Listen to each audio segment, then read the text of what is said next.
I got an NFL rule change I can throw at you guys. What? Suggestion. Here we go. Yep.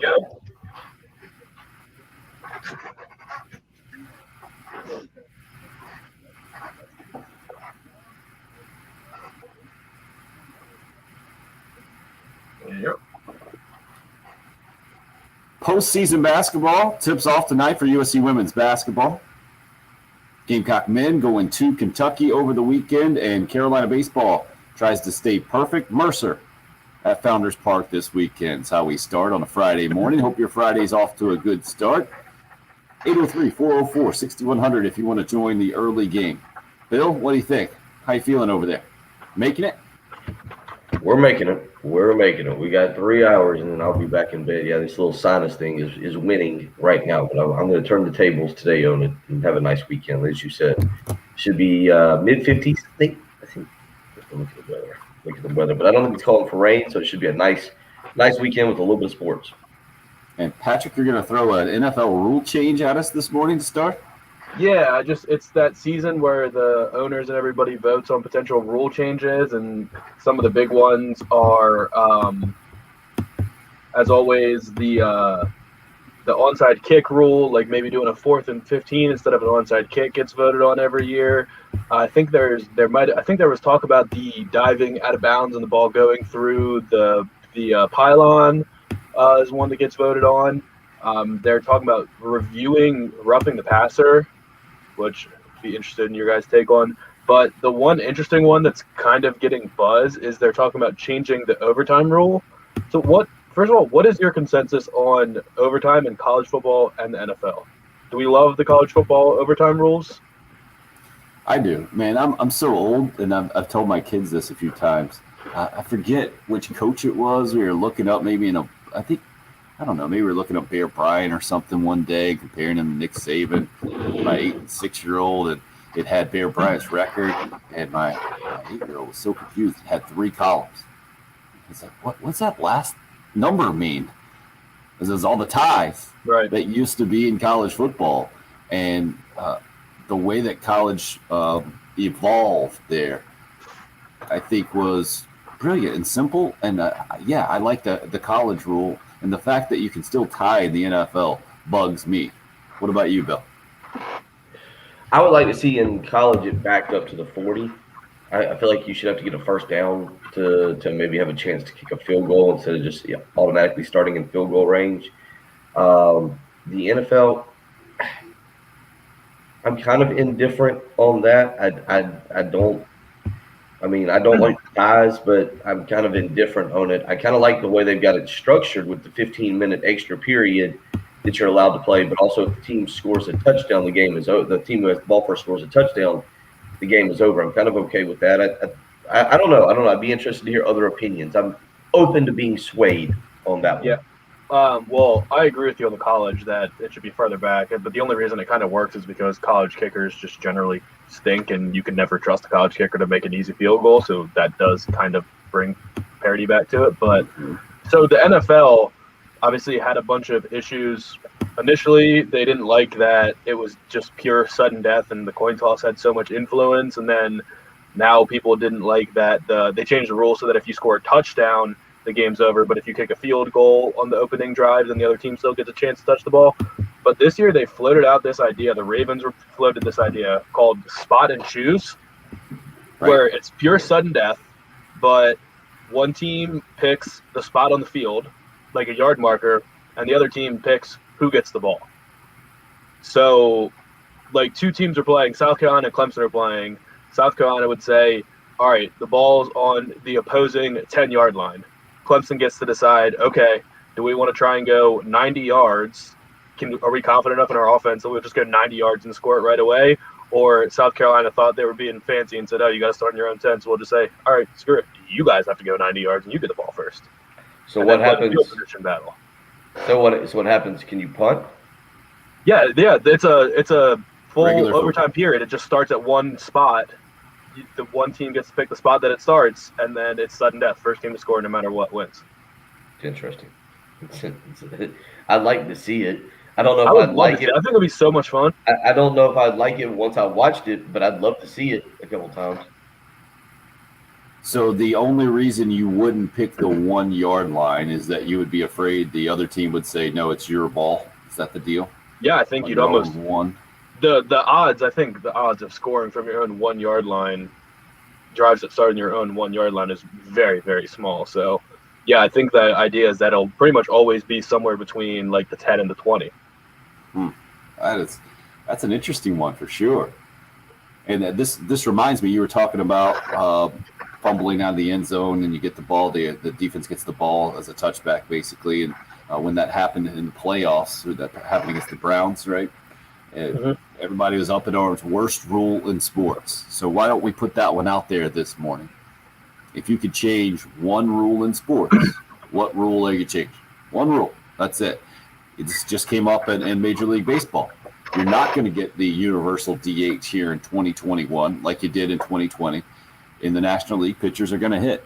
I've always been that guy. Hey, man, baseball polices itself when pitchers hit, right? If a pitcher comes in, he's throwing high and tight, well, he's got to get in the box too. And so it all polices itself.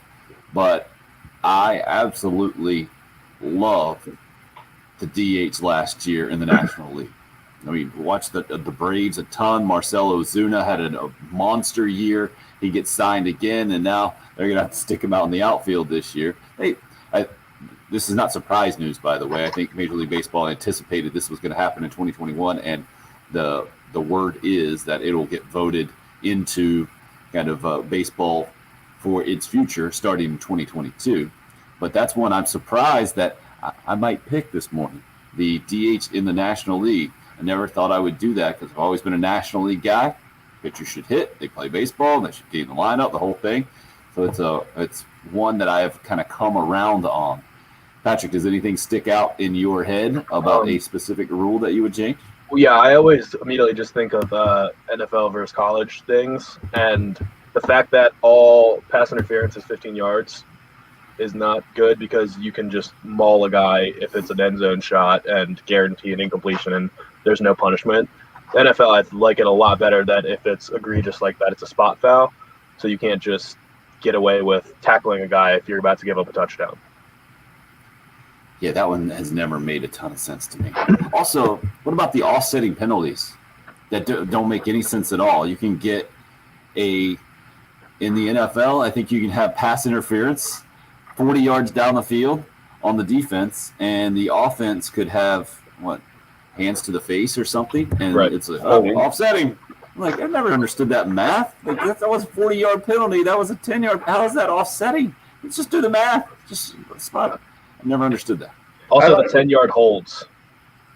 I mean, there can be just a light hold, and when they say that there's holding on every play, that kind of holds true, and some holds are clearly more egregious than others, and it's just such a drive killer. I mean, anytime you get a holding call during a drive, you can pretty much guarantee that you're going to end up punting because 10 yards is a killer. Let's go back. The pass interference one I like. I don't know if I'm back and forth on that. I guess it depends if it's my team or if it's the other team in the NFL about the spot penalty. That one's always kind of crazy to me. Like the one in college, I guess I'm just accustomed to it, 15 yards, and you're right. If it's a shot way downfield, you just grab the guy and pull him down if you're beaten. You know, most of the time on the television, the announcer will be like, oh, what a smart play by the defensive back to not give up the touchdown, just take the 15 yards and move forward. Yeah, everything else, I don't know. We're obviously talking a lot of football on this, but I'm okay with pretty much everything else. The fumbling out of the back of the end zone is probably the one that needs to be addressed the most at this point. Josh hitting us up on the Facebook live stream. Defensive holding only 5 yards, with offensive holding being 10 yards. That doesn't make any sense. And you would think you would want to discourage holding equally on both sides. Maybe you're trying to discourage more offensive holding because it happens maybe a little bit more than defensive holding. But yeah, I've never quite understood that one. You got the automatic first down that comes with the defensive holding, but it's only 5 yards. That doesn't make sense. Yeah, I think there should be no automatic first downs in defense. Okay. So you got Trey Dyson, rule maker of the rule book in here. I mean, if it's third and 7 and you get a 10-yard penalty, then sure, it's first down. But if it's a 5-yard penalty, then you should have to redo it and make it 3rd and 2. Okay, I wouldn't have a problem with that. Was the force out ever a thing in college football? You know what I'm talking about? How because remember that as a kid. And the rule's been changed for a while, but it used to be if you caught the ball on the sideline and the defender shoved you out of bounds and you couldn't get your feet in, they just called it a force out. That's Right. crazy to me that was ever allowed. Like, it doesn't make any sense that you couldn't push a guy out of bounds. Like, it's football. Right, the judgment that the ref would say, well, I think you would have come down in bounds. Yeah, that's But crazy. I completely agree on that one. That's an excellent rule change I think we've seen recently. There have been some really good ones. And just the fact that we don't get ties in college football anymore, fantastic. We rarely get it in the NFL. So I think that overtime rule, by and large, I don't have a huge problem with. I know some people are just absolutely against the NFL overtime rule and think it's the worst thing of all time. Whatever doesn't get us ties, I get it, man. Sometimes your team, it's not quite as fair. You lose the toss, the other team goes down, score a touchdown. Your offense never touched the ball. I mean, it kind of stinks in the NFL. It's not the best overtime rule. I think they should probably tweak it somehow. The spot and choose thing is really interesting. I don't know if that would change much for me as far as the fairness or the whining about overtime in the NFL. I feel like whatever team loses, that fan base is just going to be against however the overtime is set up, no matter what. Well, I just love the idea of coaches having to say, oh, ball's on our own 10. You know what? You take it. And then they score on you. And the fans can just say, why didn't you just take the ball? You had the option of getting the ball first. You gave it to the other team, and they just drove 90 yards and beat us. What are you doing?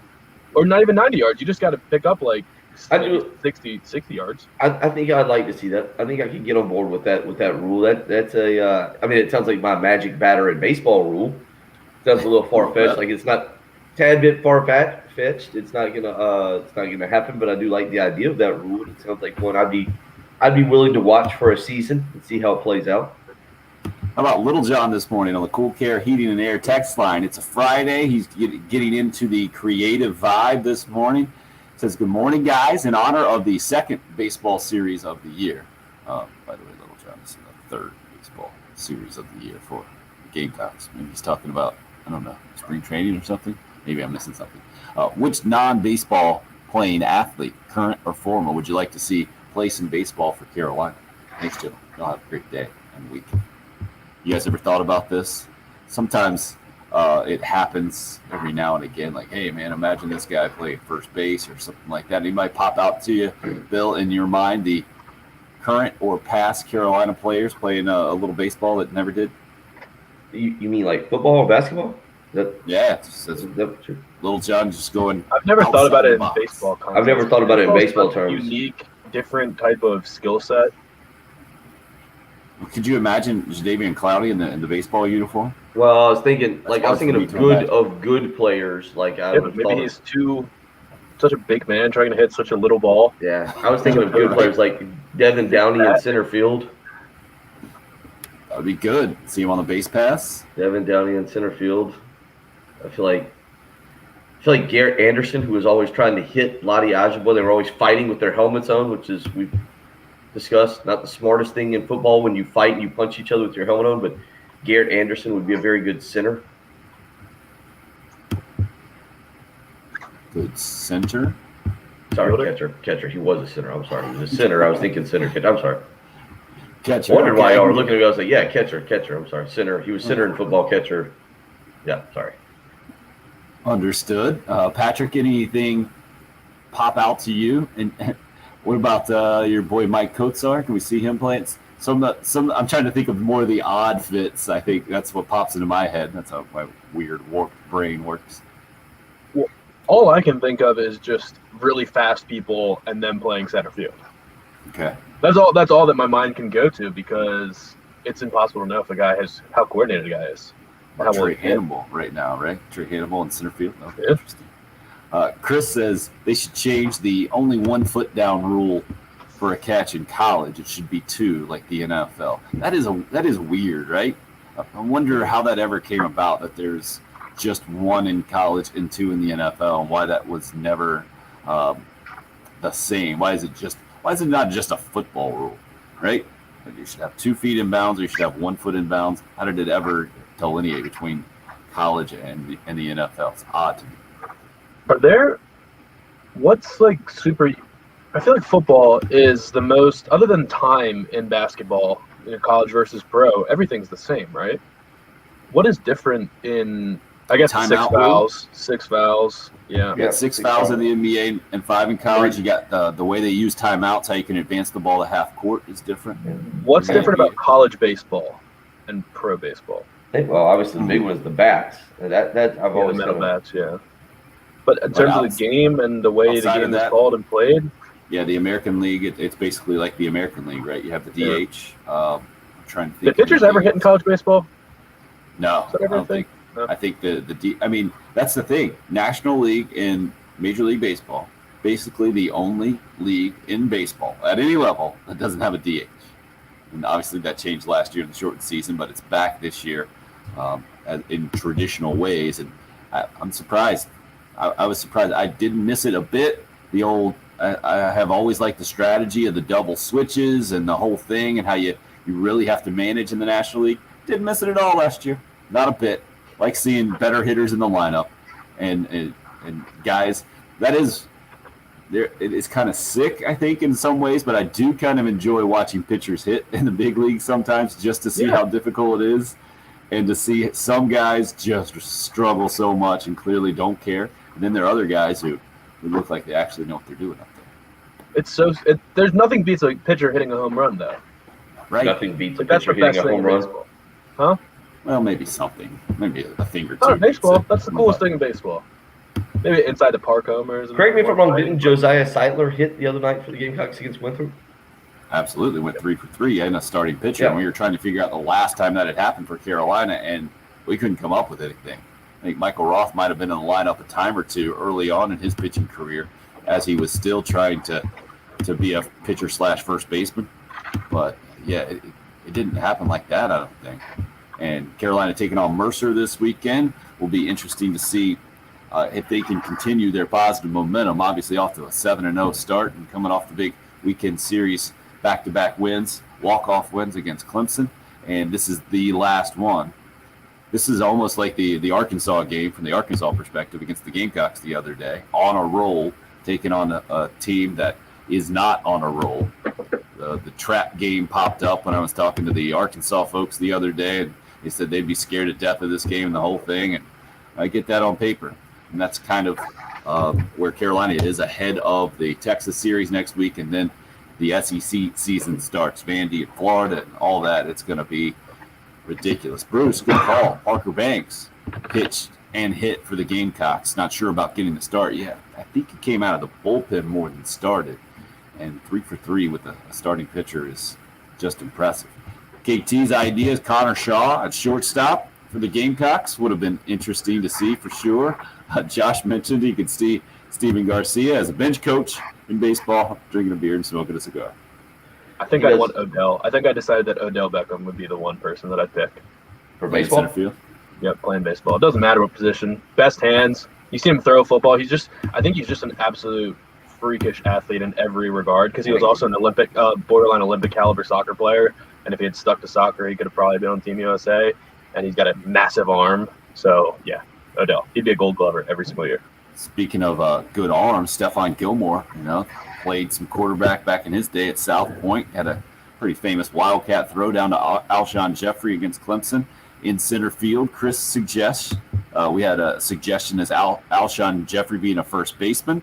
Ace Sanders, anonymous texter, hits us up. Be dangerous around the bases as an outfielder. Billy says Connor Shaw pitching in baseball. Thinks would be pretty crazy.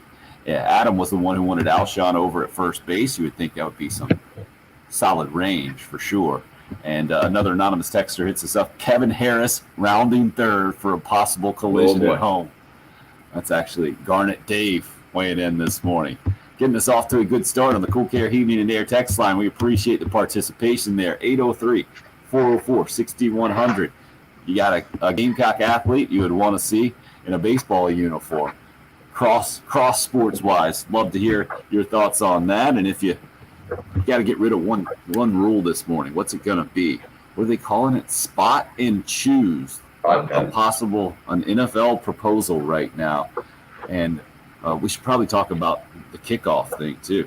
Is a kickoff going to go the way of the dinosaur? And in football in general, it's headed that way.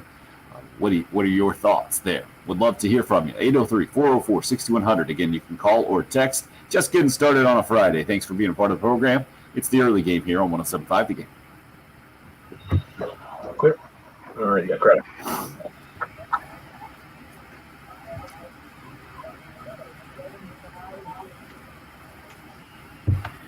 We've hit the month of March and rolling through.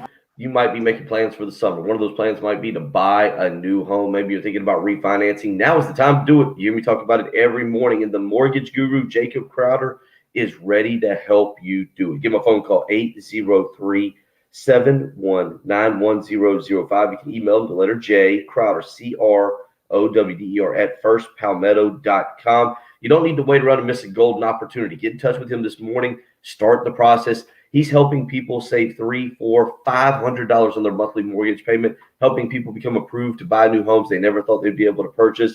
You need to check with the mortgage guru to see what he can do for you and your family. 803-719-1005. Or again, you can email him the letter J, Crowder, CROWDER, at firstpalmetto.com. Again, he's the mortgage guru, Jacob Crowder, 803-719-1005.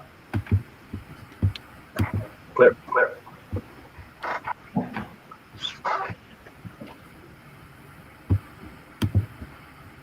All right, Patrick's all over the traffic update there. Bill's making it. What's everybody doing? I don't remember seeing Bruce before. Appreciate you popping in the Facebook live stream there, Bruce. Good call on Parker Banks.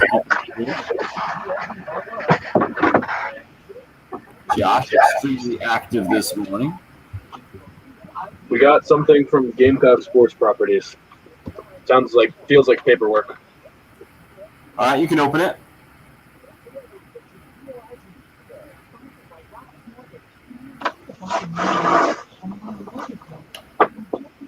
Ooh. Now this is fun on the live stream. This is what the video stream is for. This is You what got we some get. tickets? What you got? We got You got to show the people here. Show everybody. wait a minute.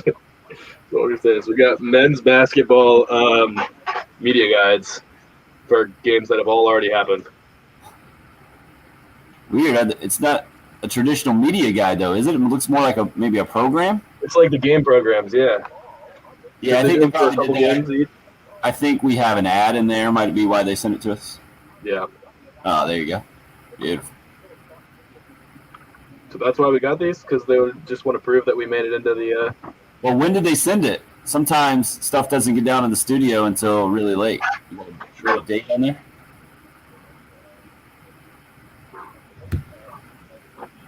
Doesn't look like there's a date on it. Oh, it is. If only we had someone with No. some UPS expertise in the studio. It says March 4th, Huh. I think. There's like a stamp. Is it not a postseason media guide at all? Just No, a it's program? no, it's all the games that have already happened. It's all men's. Well, maybe they just had them lying around and they wanted to get rid of them. It's very nice of them. Let's see. Oh, a lot of stuff for work. I was hoping it would be baseball or football media guides, spring football media guides. Tons of stories. Yeah, Garcia's got tons of stories for sure. The Hatter Gate papers are released today. I don't even know what that means, Travis. I'm looking at my keyboard to see what he meant to type. It can't be Hattergate, right? You got me, man. We were talking about aliens yesterday. Maybe he's back on that. Oh, Michael Mike. Got a boy. Nice. Mike, Dave, TJ. Morning, guys. Johnson and Leslie Construction again. How many home runs will Wes Clark hit this weekend? Great question. And Live Life in Motion does sound like a better podcast name than Live in Motion. Or Live in Motion. Or Live Live in Motion. All I got from Hattergate is when I googled it is the Mad Hatter and Alice in Wonderland. Oh yeah, speaking of that, old Les Miles not in a great spot this morning. True. Oh, that's the Hattergate documents, James says. Wow, you guys are all in on that, really? The Hattergate documents. What? Oh, that's what he was talking about? Yeah, that's what he's talking about. We're calling it Hattergate now? That's interesting. LSU investigation, huh? I don't hate that name. Never heard Spurrier Chick-fil-A Bowl. What was the first thing after Watergate that they decided? Like, how did Gate just get onto everything? Good question. Everything's Gate. Bill, you're the history guy. What was the first thing after Watergate that became a gate? Oh, of course, it was a Chick-fil-A gate. You know, it was a big deal. I don't know. We teed you up. You took a swing. It happens. I bet you I could probably find that answer. There's somebody in the comments wants to Google it real quick. We can race. KT, I'm guessing if you go to the baseball game today, you can get in. All right, we're back.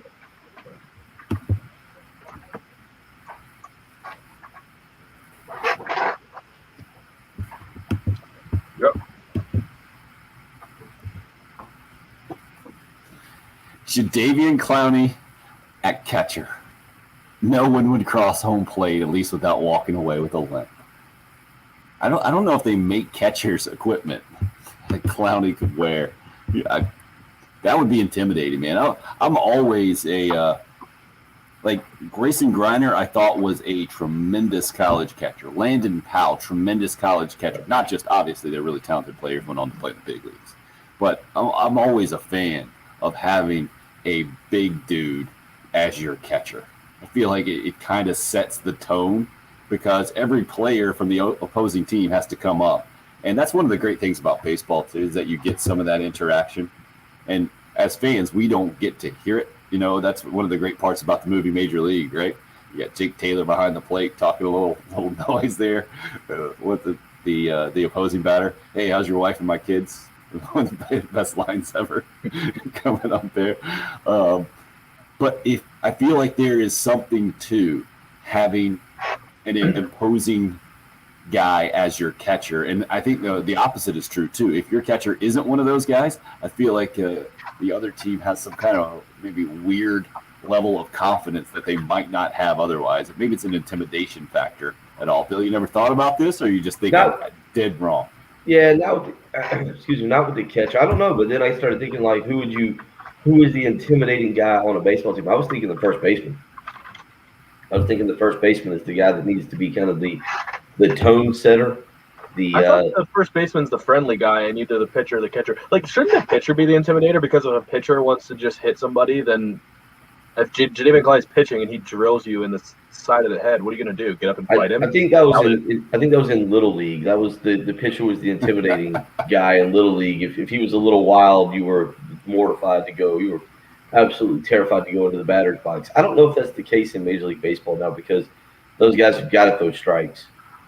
Well, today when Thomas Farr gets the ball for the Gamecocks and he goes out and is likely to hit 97 in the first inning, I think there might be some Mercer guys.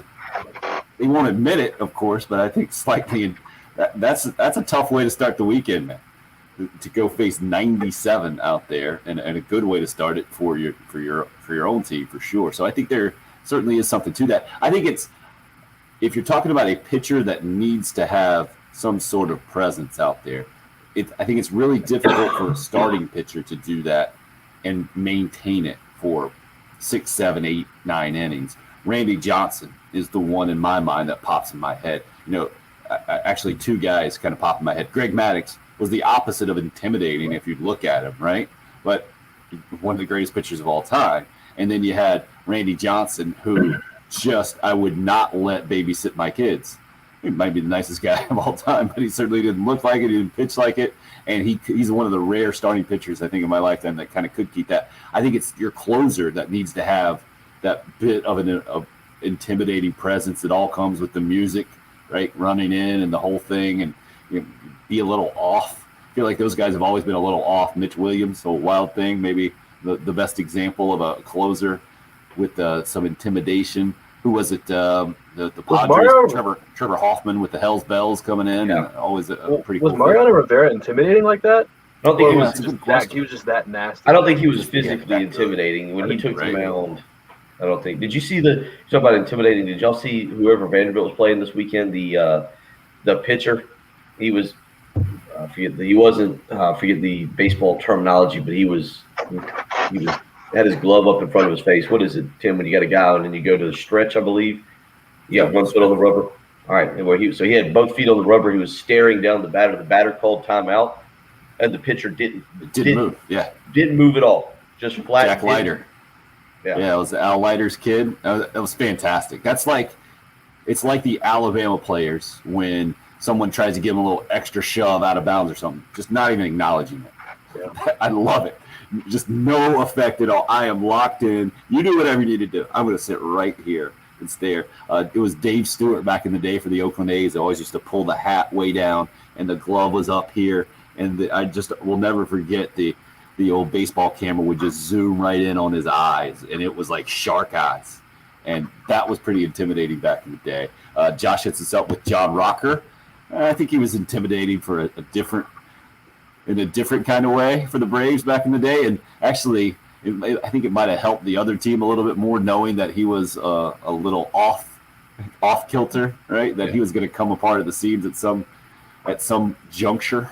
I think of my like prime baseball watching years of like the last decade or so, the most intimidating. I think Madison Bumgarner was really intimidating for those Giants playoff runs where he was pitching like all 9 innings and then closing games pitching 2 starts and then closing out multiple games in one World Series. And he's just been, the stories come out about him dipping since he's 8 years old, like built houses with his bare hands and riding bulls under a pseudonym. Like he's just a true like country intimidating tough dude that I would not want to mess with. And he hits bombs too.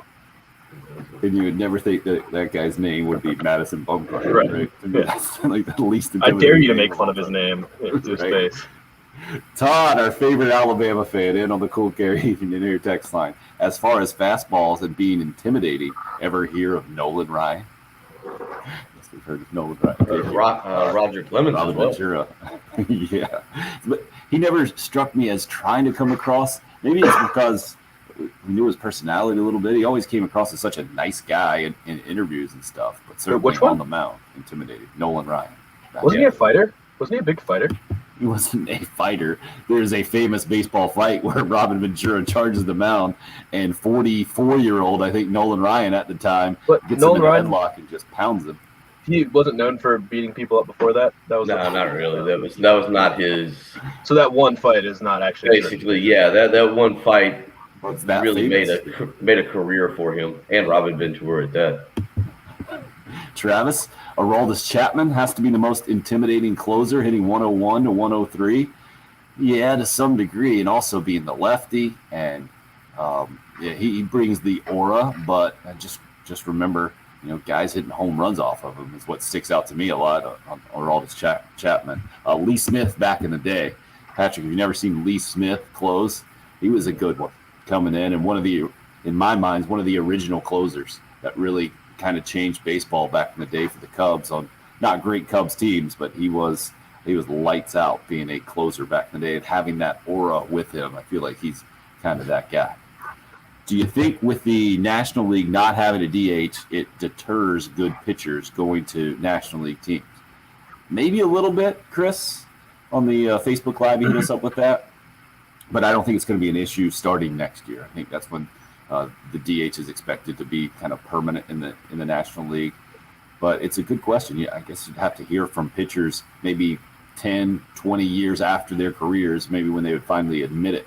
What, you seemed a little confused, or you have a questioning look there, Patrick? Yeah, I do. Does that factor into their decision making? I was trying to think who was the Substantially, I don't know. I've never heard of a pitcher saying, "Yeah, I was going to go to this team, but I really don't want to hit." So who is the offseason the big picture is the big pitcher who may have made a move? Do we know of one this year, Trevor Yeah. Bauer, and apparently it was down to the Mets and Dodgers. So yeah, those National League teams. That wasn't the reason. Right. So, Yeah, I feel like it when it comes to big time pitchers making their decision, it's usually the dollar signs and then how competitive is that team. It's a lot more than, I mean, you're never going to get a guy to admit like, hey, yeah, I don't want to hit. 'Cause- especially when there's no expectation in Yeah. National League Baseball. what about that- managers? Like, you have a couple games against the NL team and a couple games against the AL team next week. Are you going to save? Like, do you think that factors in? Like, hey, this pitcher could actually hit, so we're going to use him for the NL game. I don't. No, they get those pitchers on too much of a rhythm, and the timing. Yeah, I don't Never think they worth do breaking off the rotation or the rest days or anything Yeah. like that. Rob Dibble of the Reds, anonymous texter, I don't think has ever hit us up before, but that was the one text this morning. Okay, intimidating guy back in the day. I forget who else was with him. It was Dibble and somebody else. Please help me out with that. I'm sure it'll just pop right in my head. Ronnie just hit us up, said Albert Bell was a little intimidating back in the day. Albert Bell was one that came to my mind. I didn't mention him because he wasn't a pitcher, but Albert Bell was very intimidating. I mean, Frank Thomas was very intimidating, but he was known as such a good guy. Yeah, kind of like Mark McGuire. Rooster P hit us up with. He's in the 18-wheeler this morning. Says, good morning from Mississippi. They don't make football helmets big enough for Barry Bonds and Mark McGuire's head. Have a good day. That's all Rooster P wanted to say. He's standing out there. Keep it on the road there, Mississippi. Good to hear from you over there, Rooster P. How about Teddy D? He's outside the box this morning as well. If we were placing all the 107.5 on-air personalities on the diamond, who would play where? I'm putting Jen Jensen at third base coach, Teddy D says. Third base coach. Yeah, I think that's a good spot for her. You didn't see that coming? You just had her playing the Well, hot I mean, corner? I thought if we're putting him out there, I thought he meant to play the game, not coach. I mean, but I guess she's not good I enough to think I'd play. play first. I don't have a great arm, but I'll catch anything. Well, you're a lefty too, so you're limited. I was a All second baseman as a youth player. You're a left-handed Catch- second baseman. Huh? Pick up the ground ball, just flip my whole body in a heartbeat. Got to flip the hips. Yeah. Remember that scouting report on you. Mariano Rivera did come up with the Sandman. Steve-O hits us up with. And Todd back in asked Robin Matura how nice of a guy Nolan Ryan is. Oh, Yeah. It's going to be a nice guy when someone's charging you in baseball. Got a bunch of news. In my day, Rick says it was Bob Gibson. As the closer, Goose Gossage. Great old baseball names. Well done. Randy Meyer. Well played, Chris. And Norm Charlton back in the day. The Nasty Boys. Good stuff with Rob Dibble. I think a part of that. I think, Randy Myers was the guy, the other Nasty Boy back in the day that I was trying to think of. Appreciate your help on that one. Most intimidating pitcher, Adam says, Randy Johnson. Just ask John Kruk. Yeah. Classic all-star game footage of that one. Good stuff this morning. Appreciate all the participation. Let's keep it going on the Love Chevy phone lines or the Cool Care Heating and Air text line. Same number at 803-404-6100. Getting some movement as well on Twitter at Tim Hill 1075, where Rob Dibble and the Nasty Boys, Norm Charlton, Wayne hit us up with, and Randy Myers was that other one I was trying to think of. Brian Wilson stare, always intimidating. Beard, remember the old Giants closer? That was a thing for a little while. That was Andrew hitting us up on Twitter. Again, at Tim Hill 1075, where you find me. Bill is at Will Gunter with 1L. Patrick at _Patrick Perrette. Thanks for being a part of our Friday morning. Hope your Friday is going well. We'll keep it going. Talk a little Gamecock baseball specifically as they get going with their third series of the year. Mercer on tap this weekend. That's next. It's the early game. It's 107.5 Quit. Oh, Chris. Bird with Randy Johnson. Good call. One of the greatest videos of all time.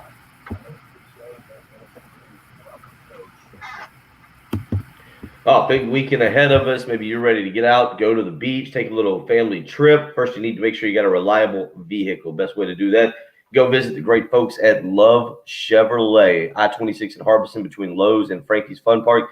You can get over there now. You can get the $1,000 low price guarantee. It's a great deal. It means you can shop other dealerships take their best deal back to the folks that love Chevrolet, and they will top it, or they'll write you a check for $1,000.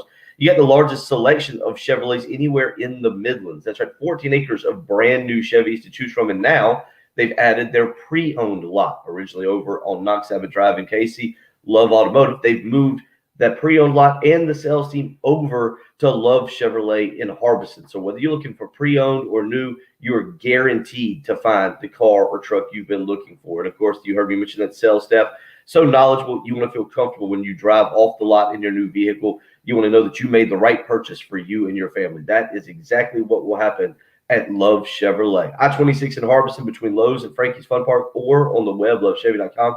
Get out to Love Chevrolet and find new roads.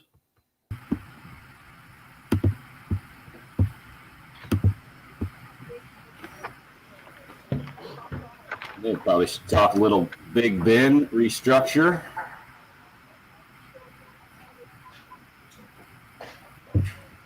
Going to check out the old college baseball website, see if they have anywhere close to updated.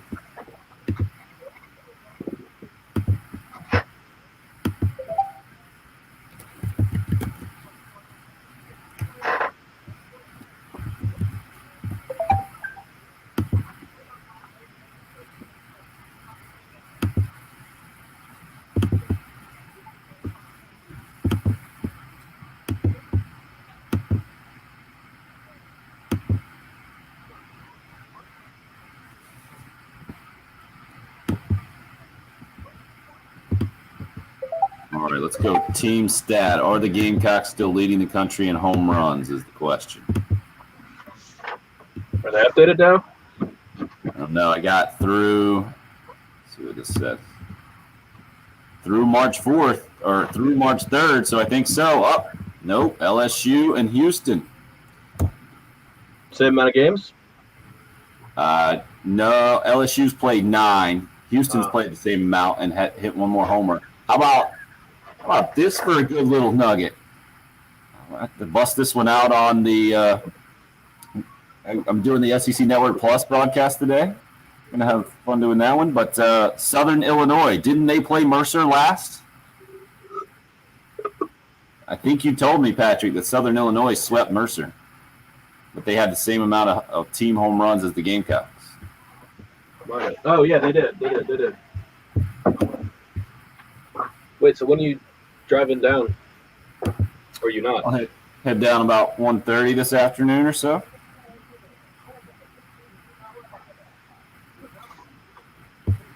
Who are you doing it with? Birch Antley. Just me and Birch. It's old Ben now, not Big Ben, Chris. Okay, that's fair. Roethlisberger? Still big, yeah. Yeah, that was a joke. What? What they did? Restructure? Just patting him on the back for the pay cut he took, which was not nearly enough. Still brutal for their salary cap. Bringing it strong. And for how bad he is.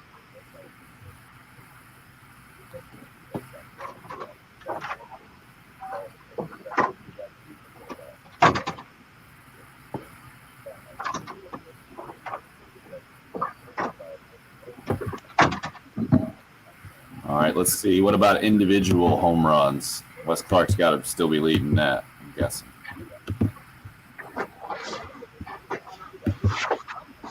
Yep. He's got a two homer lead. Let's see what else he might be leading. He was leading basically all of them earlier. Let's go.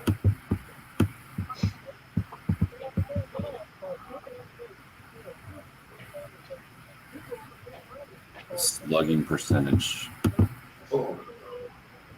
Yep. On top by a lot. Slugging 1,600. Ridiculous. What else? On base percentage. Let's check that one.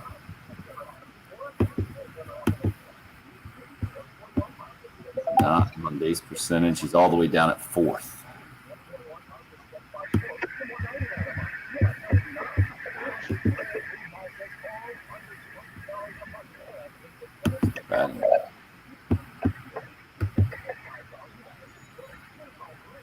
Clark 10th in batting average, hitting .560. Oh. That's stupid. Why would you have guys 2 for 3 on the season leading the country in batting average? Come on, NCAA. You're better than that. What's the minimum? What should be the minimum? And Well, something like that. We're several weeks in, right? It should be, most of these guys have 20 at-bats. I would say 15 at least. The minimum. Wes Clark's got 25 at-bats. So at least go half, right? I just keep seeing him picking up another award every day. He got the Golden Spikes player of the week last week. One dude has 34 at-bats.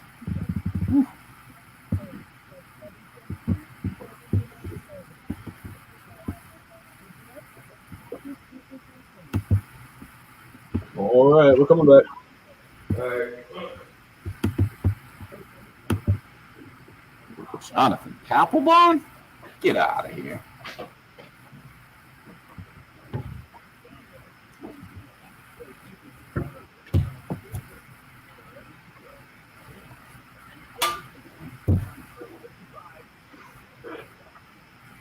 Yeah. Some of these names I get, some of these names are really interesting. The Cool Care Heating and Air text line. Saul hits us up with Randy Johnson, asked the birdie killed. Todd mentions Trevor Hoffman coming out with Hell's Bells, talking about intimidating pitchers this morning. How we got to this, I'm not even quite sure. Oh, well, the question popped up. What about a Gamecock non-baseball player playing in a baseball uniform? I think that Jadeveon Clowney obviously came up, and then the intimidation factor, having him at catcher, adding to the intimidating catchers the Gamecocks have had through the years. Grayson Griner, Landon Powell, John Rocker's name has popped up. Chaz says, does he count as intimidating just because you weren't sure if he was going to throw it at the bull? In a way, yeah. Somebody else earlier hit us up with Mark Wohlers, who famously lost his control as a Braves closer as well. And Rooster P just weighing back in with Pete Rose versus Roddy Piper. Okay, do remind me of each other. James just goes with Jonathan Papelbon. I didn't see that one coming. Oh, he did choke out Bryce Harper in his own dugout. Right, but being intimidating to your own teammates, that's not what part you're of looking it. for. Yeah. Right? What is it in Washington that happens there? Because you had Gilbert Arenas showing how tough he was in the locker room. You got Papelbon. How about the Tim Wakefield knuckler is something that somebody just, first text ever, it looks like text in, just the Wakefield knuckler. Okay. That's a different type of intimidating, I guess. As far as Gamecock baseball goes, good news for the pitching staff. A deep and talented pitching staff gets that much deeper and adds some more talent to it. Wesley Sweat, who hasn't pitched for the Gamecocks in a long time, didn't pitch at all last year, got Tommy John surgery, is back available in the bullpen, and cracked the starting rotation a couple of seasons ago as a freshman, and has had some success in a Gamecock uniform, and now will be available for Mark Kingston and Skylar Mead and company this weekend. Going out back to the old baseball names, things are just popping out this morning. Mm-hmm. You're just having a good time, aren't you?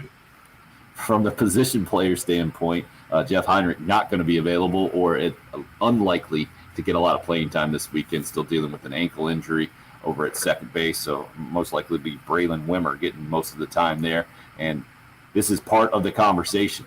And I went and just looked at the old national categories offensively. Wes Clark continues to lead the country in home runs, and slugging percentage is way up there with on-base percentage and batting average as well. But it's not just Wes Clark that is doing the damage for the Gamecocks at the plate. You saw Joe Satterfield filling in for Jeff Heinrich at second base the other day against Winthrop, just 5 RBIs, just like that. Nothing to it. And he might get another opportunity this weekend. That's part of the deal for good teams. It's not just one guy, it's multiple ways. And the Gamecocks seem to continue to fit that bill. We'll see what happens this weekend with Mercer in town. And we'll see what happens with the next 2 hours. Bill's got the sun in his eyes now. Almost. Yeah, you see that sun? It looks pretty. It's come up, though, and it's glaring. We'll see if he can make it through a couple more hours here. Hour number 2 coming up on the early game on 107.5. Quick.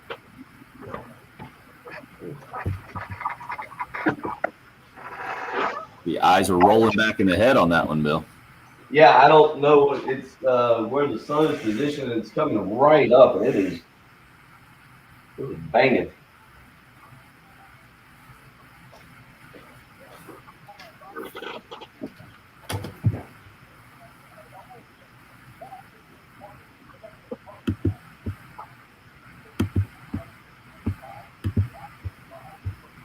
So, what are people expecting to find in Hattergate here? I have no idea. I just know aliens and UFOs are real and confirmed. You know what? I just know that aliens are real and it's been confirmed. Did you see Skip Bayless' new deal? No. He got he's got a 4-year deal for $32 million because ESPN wanted to throw $30 million at him to come back with Stephen A. So, is it with ESPN or is it with Fox? No, so Fox gave him even more to stay. What a country! So Stephen A. makes $10 million a year, and Skip makes $8 million a year. Wow. What a life! I feel like we're gonna watch a 30 for 30 on those guys, and it's gonna be a lot like Ric Flair, where they have just lost themselves in their personas, and we'll probably feel bad for them. But You seen the Mike and the Mad Dog 30 for 30? yeah, I love it. It's a lot like Bill and my relationship. Very dramatic. You both wish you could just be doing a solo show instead. Always battling for airtime. Egos always clashing. That's what makes this live stream great. After every break, Bill gets up and mutters like, "Oh, I could have done that so much better."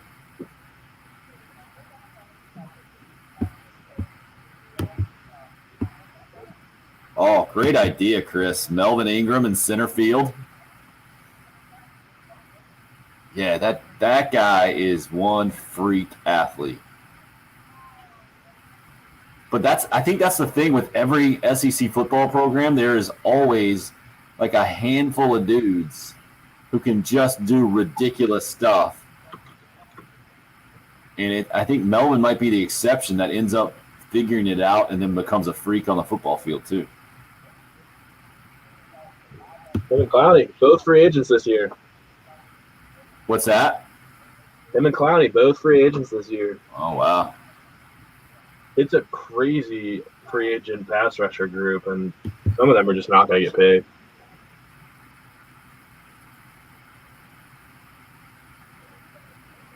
Next week's going to be awesome for NFL news.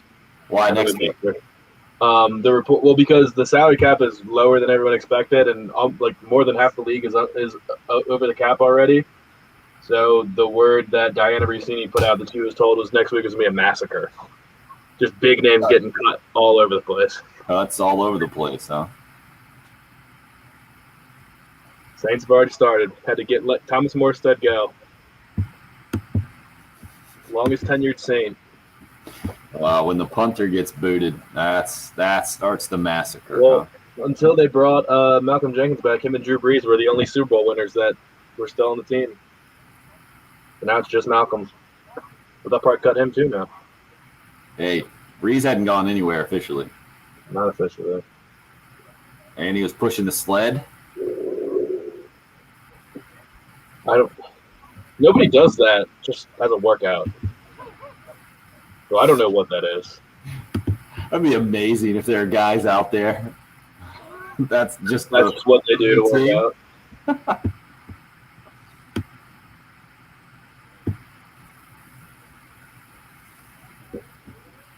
Whoa.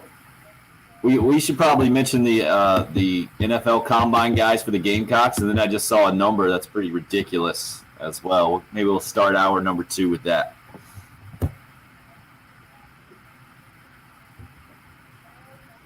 They all got invited, right? Nobody's trying to go pro that's not invited, right? I'm sure there's somebody we're forgetting. That's the tough thing about pro days. You see guys out there. Oh, man. Well, at pro days, we'll just see all the seniors, and you'll see guys running around. It's like, he obviously does not have a chance of playing in the NFL. Right.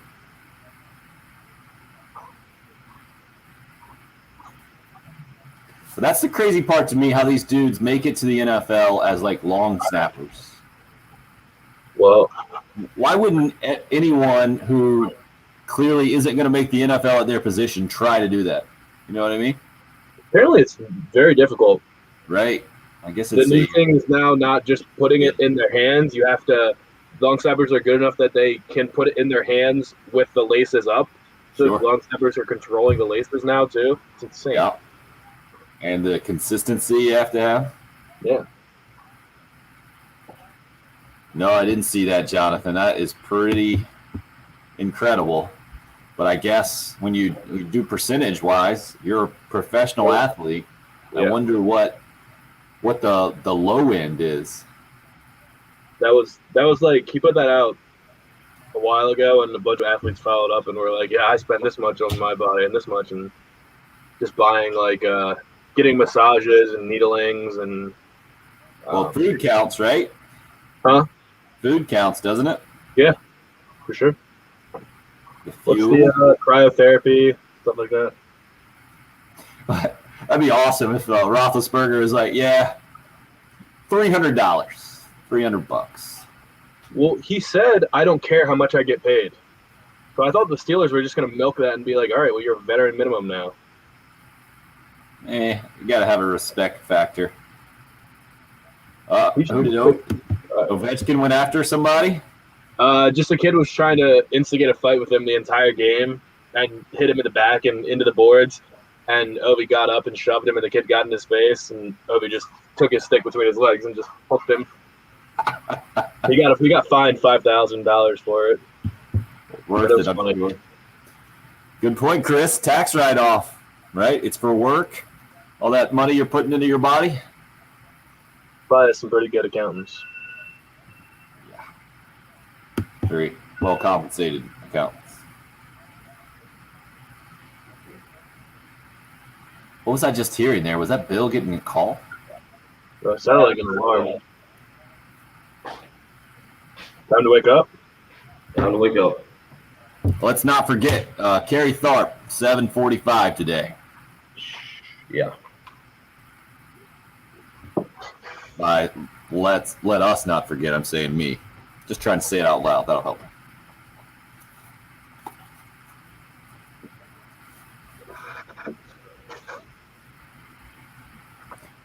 All right. What did I say we were going to start with, Patrick? You said you had a stat after the Gamecocks in the combine. Oh, yeah. Thank you. Good job. That's why you're the best in the biz. Yeah.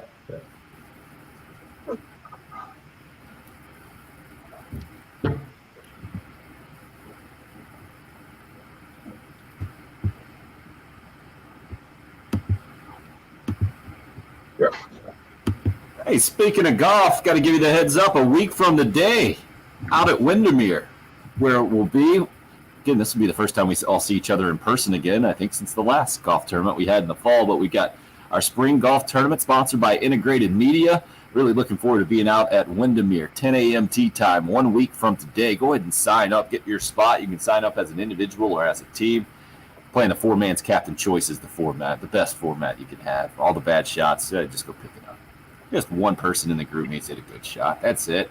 Out there for fun anyway, and raising some money for a good cause as well. A portion of the proceeds will be donated to Camp Cole. They're going to be out there. I think what we're going to do, Bill, is just call it the Camp Cole Heckle Hole. Get them out there. We'll have a whole separate thing. I think it will probably raise some money for them, maybe just the tee shot if you hit the green, and we'll have some fun with it for sure. 803-786-7888 is the number to call to register for our spring golf tournament sponsored by Integrated Media. Again, it's 1 week from today out at Windermere in Blythewood. Really looking forward to being out there. All the information up on the live video stream right now, which is sponsored by Buford Lending. Appreciate them being a part of the show, and we appreciate you being a part of our Friday morning. Hope it's off to a good start. It's been a longer week than usual. Is that fair? I think maybe with Gamecock basketball being what it is, and that Arkansas performance, and just the kind of the weirdness of Gamecock basketball kind of winding down now with the extra game tomorrow at noon at Kentucky, finishing out the regular season. You do have postseason basketball starting for the women tonight up in Greenville, the SEC Women's Tournament underway.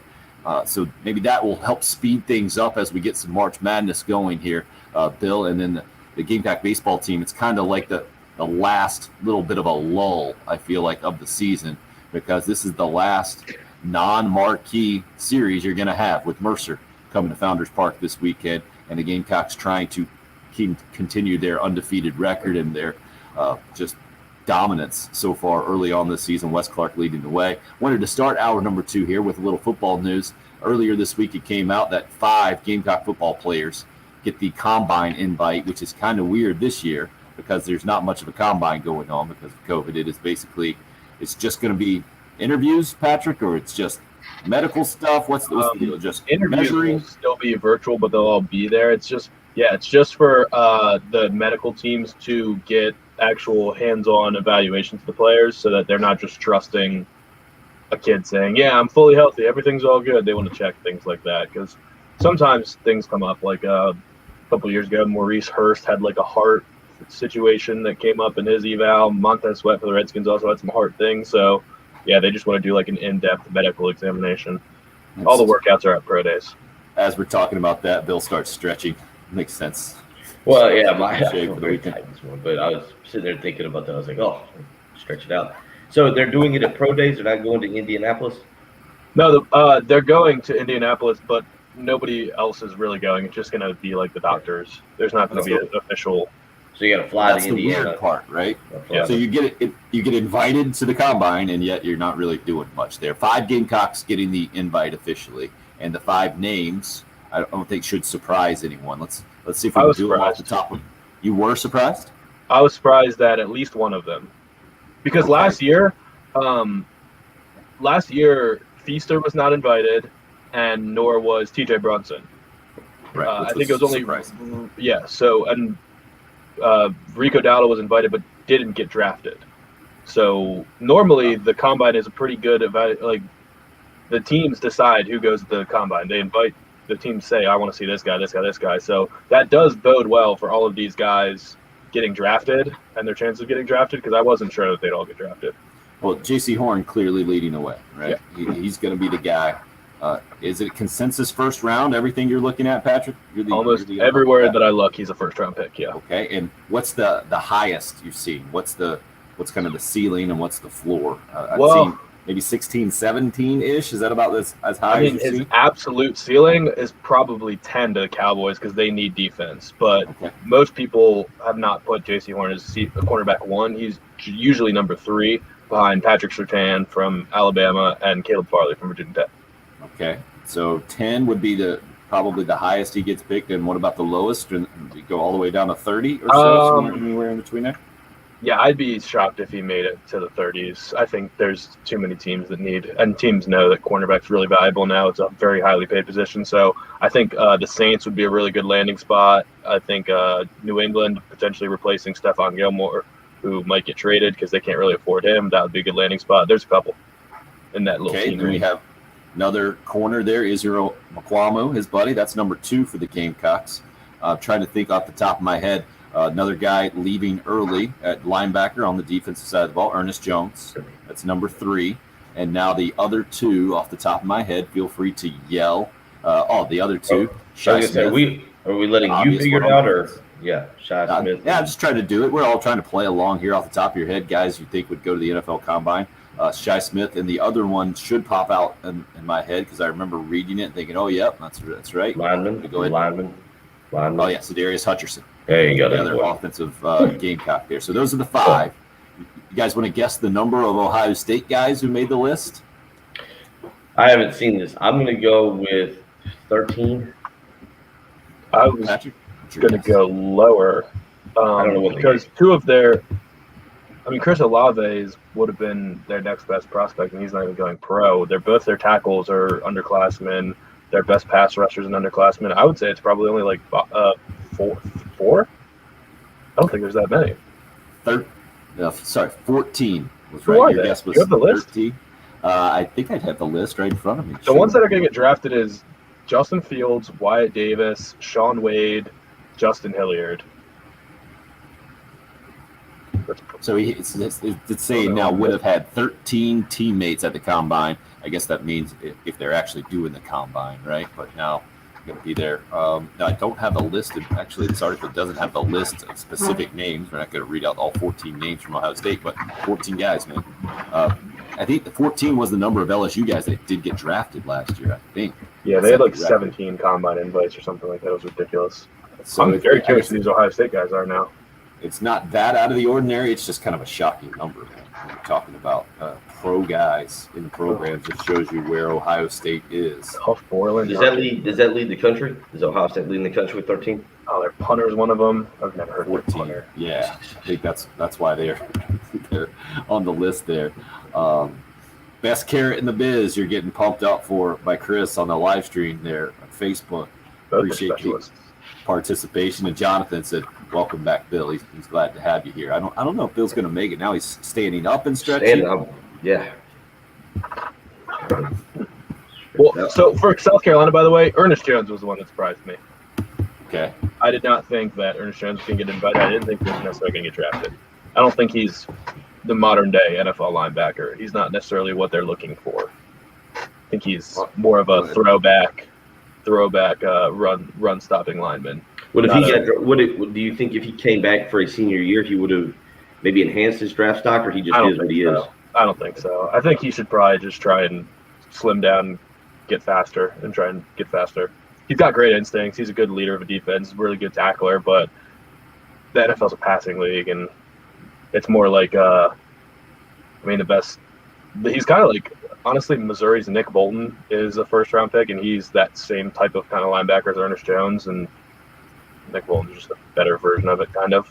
Okay. So I don't know. I think it sounds like they're all going to end up getting drafted. I'd be shocked if anyone was picked besides J.C. Horn on day 1 or 2. I think they'll all be day 3 picks. Let's see. So Shi Smith the next best, or McQuamu the next best Gamecock prospect? Well, yeah. McQuamu is the kind of guy that probably half the league or more is not even going to have him on their board because he's such a unique type of player that a lot of teams, if you play a lot of depending on your defensive scheme, McQuamu just will not fit in on your team at all. It's only going to be guys that want to jam you at the line and play like really aggressive press, like the Seahawks and teams like that. So McQuamu there's going to have to be one team that just really likes him and thinks they can fit him in.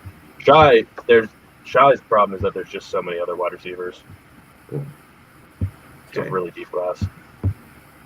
So the combine invites kind of just more name only this year than anything else, but yeah, I agree with what you're saying. A good sign for those guys, and just kind of, I guess it's 323 prospects that made the list this year of NFL combine invites. Maybe they were a little more liberal with the names on the list this year because it's not going to actually be a combine out there. In the break, Jonathan hit us up with, did you see Russell Wilson put out he spends $1 million annually on his body? That's I'm guessing from a percentage standpoint, Bill, you're probably in the same neighborhood as Russell Wilson, talking about how much a percentage of your money you dedicate to. You're standing up, stretching, getting loose. It makes sense. That's purely investment stuff, right? At that point, I'm trying to think who the first quarterback. It was maybe Donovan McNabb. I remember watching some off-season workout video of everything he was going through and just trying to prepare for an NFL season. It kind of opened my eyes of like, all right, this is what you have to do. And obviously Tom Brady's at the top of the list now of dedicating resources and clearly kind of redefining how you do that. So I'm not shocked to see that Russell Wilson says he puts that much into his body and the investment. What about you, Bill? Shocking number? No, I think, hey, when you make as much money as he does, you've got to take care of yourself to get the maximum amount of years out of your body. And plus, we were talking about it, I think, earlier this week, the number of hits he's taken now. He wants out of Seattle. He wants longevity. I don't think he has a problem with Seattle. I think he has a problem with Seattle's offensive line and the fact that he keeps getting hit and could end up having his career shortened with one hit. What do you got? You're fired up. This tweet that came out yesterday, it's a very philosophical difference. This tweet came out yesterday. It says, the rift between Russell Wilson and the Seahawks is happening because Wilson believes he's a top 5 QB all time and believes he's not viewed as a top 10 QB by Seattle and thinks Seattle is holding him back with certain decisions like personnel and scheme. So Russell Wilson's just got the biggest head in the world, and nothing's ever his fault, essentially. Well, what do you have a problem with how he's seeing himself? Do you disagree, Well, Patrick? Yeah, He's the top 5 quarterback in the NFL, isn't he? He said all time. Okay. But No, what do you mean? Okay, you can't that's good. No, but I'm a little time. No, but I'm a little confused, like how that has to do with his current situation. Like you want guys confident and thinking highly of themselves and the whole deal. I don't have a big problem with that. I guess this is just more the working relationship, right? Excuse me. That Russell Wilson either feels like the organization is ignoring his suggestions or where he wants. I think this is basically Aaron Rodgers with the Packers too, right? They don't draft highly on the offensive skill on skill positions. No, He had Aaron Rodgers a touchdown on a first round pick. Aaron Rodgers has more of a complaint too because the Seahawks have tried, but also Russell Wilson, like most of the hits are his fault because he scrambles around and doesn't get rid of the ball like that, and also he takes up so much of their salary cap they can't afford to sign anybody else. The Seahawks are terrible at drafting, so that is a problem. And I think I don't know if Brian Schottenheimer was still the offensive coordinator there, if that would be the issue, but because he wanted to be the whole let Russ cook thing that happened last year started to not work, and then Russ was playing really bad and threw I think 12 picks in 4 weeks or something like that. So I don't know. I don't know that his complaints are really fair. Looks like Chris is with you right now. Russell is top 10 at best right now. In the NFL? No, he's a top 5 quarterback in the NFL right now for sure. I would say undoubtedly. All right, let's hear the list real quick. Mahomes, Aaron Rodgers, Wilson. Up here. Yeah, and Wilson. So you got him top 3? I would say so, yeah. Bill, you got a problem with that list? Who else might you throw in there? I mean, you can put Brady out of respect, but what about Aaron Rodgers? Yeah, he was number 2. Aaron Rodgers was 2. MVP. Yeah, it was a list of 3. I'm sorry. No, I'm trying to go through my list in my head very, very quickly. You can say Lamar, Josh Allen, Deshaun Watson, all 3. Right. Deshaun Watson's the only one I would argue. I don't think Lamar. Josh Allen you can't put above Russ because he just did it 1 year. Right. Nobody's on that. But you can say Josh Allen is. I mean, those guys like Josh Allen's. Besides Mahomes, is arguably who you want to start your team with right now because he's young. Hasn't been paid yet. Conversation, right? We're talking about just production as we sit here right now, and if you're a big Baltimore fan or a big Lamar Jackson fan, I can get behind that argument, being the MVP, not this past season, but the one before, and then do what you did in the playoffs. But yeah, I'd take Russell Wilson right now.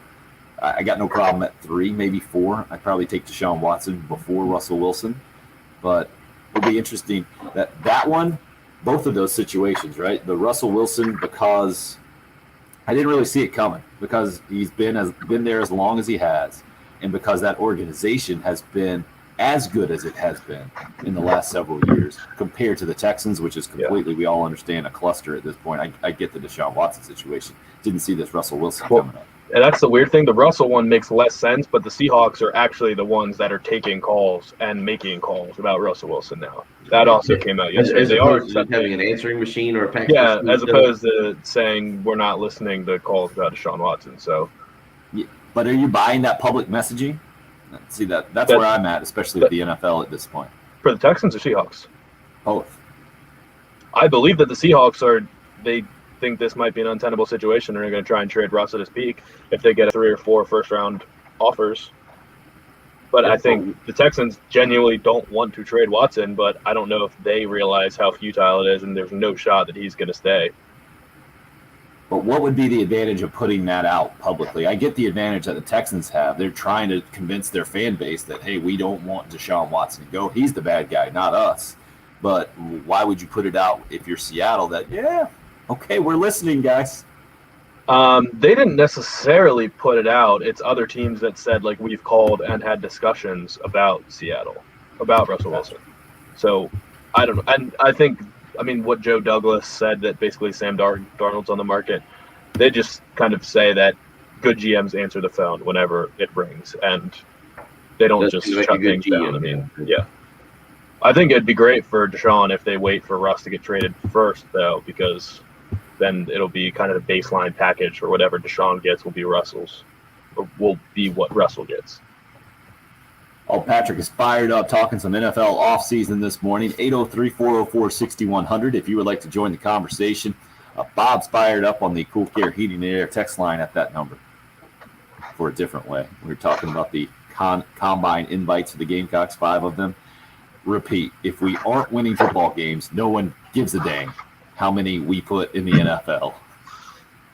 I hear you, Bob. I understand where you're coming from. Do think it's important, though, that you continue to do that. It does show that there is talent in the Gamecock pipeline. The question is, all right, how is that being developed? How is it being utilized? How do you win a game like the Gamecocks have done the last couple of years against a top 5 Auburn or Georgia team, and then a top 25 or 20 team in Auburn, and then turn around and not consistently do that? People do care, though. I mean, Yeah, you like your 3 or guys 4 to- years. You want to see them succeed and do well. You want them to play that NFL music on the board on Saturday night and flash across 5 new names that are in the NFL. Looks good for recruits. Cheer for them, That's assuming right. they haven't disparaged you.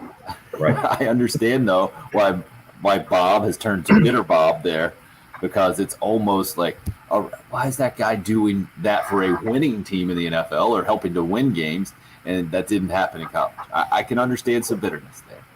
But I'm sure Bob also admits, too, you got to continue to do that to have a chance in recruiting right now. I think that's part of the recruiting pitch for sure. You can come to South Carolina, like Shane Beamer has said, and do everything you want to do. Do everything you need to do. South Carolina can provide it, including the path to the NFL. And J.C. Horn being a first-round pick this year is a good thing for South Carolina football at large to help attract more guys to the program. 803-404-6100 again. Like I said, the number end of the show. Who knows where this thing's going to go on a Friday morning? It's the early game here on 107.5.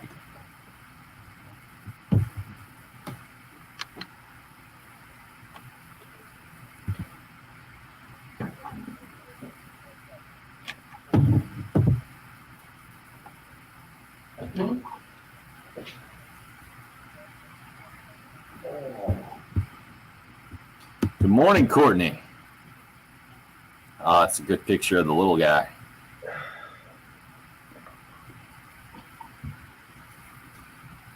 So when does soccer games start there, Bill? Well, we started. We You've played already 2. started games? Huh? You've already started playing games, too? Yeah, we played 2. Wow. We played 2 and had a third one rained out. So you practice for like a week or 2 weeks? Not even? Yeah, 2 weeks of practice and then 2 weeks of practice and then they start. We get the 3 weeks of baseball practice before we get a game going. Yeah, you gotta get them figured out where to throw the ball, right? That'll be the least of the worries. Got to get them to figure out which way to run. There you go. What is the age group? 6 to 8. 3 strikes and you're out. First time. That is yours. That is yours. What you got going on the personal text line there, Patrick? I was just because somebody, Chris said 2 of them quit on the team. Talking about, I assume, the 2 corners.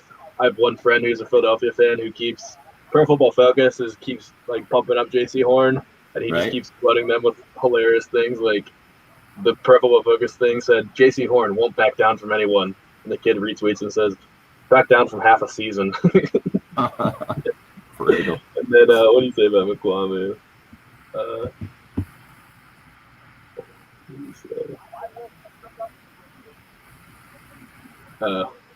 Formal Gamecock is Mukwamu is a game changer, and he says can't change a game if you quit halfway through the season. And it's just him and all his Philly boys talking about he's gonna get these. We can't draft these kids, or saying like you're gonna regret this when Philly drafts him. They're like, no, these kids will get eaten alive in Philly. Can't even make it through a football season.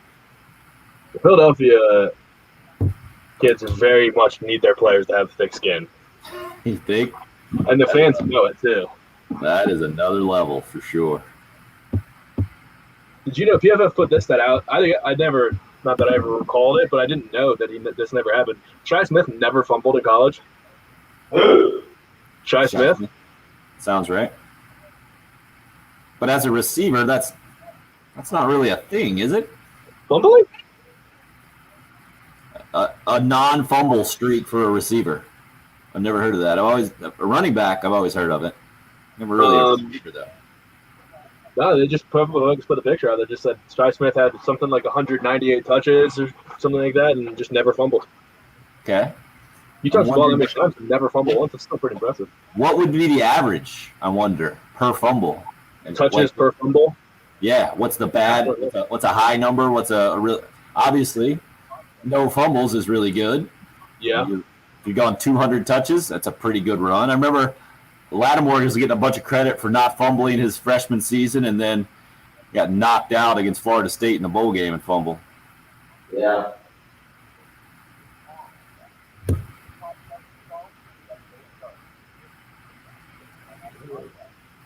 I mean, receiver, there's definitely a lot of opportunities. Guys just flying around when you catch the ball. You don't know your surroundings, where everybody is, and you got to tuck the ball away as soon as you catch it. So there's a lot of opportunities to get stripped.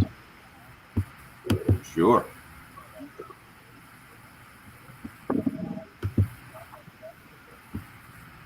How many times Debo fumbled?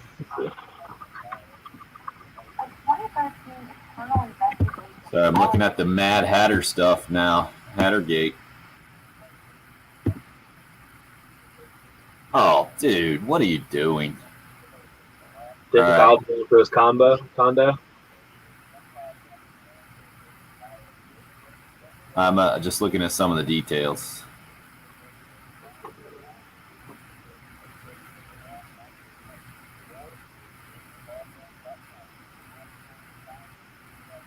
Debo fumbled twice.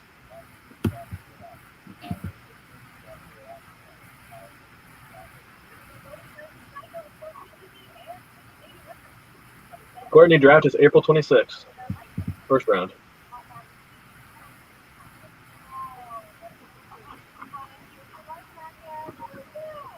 Or 29th.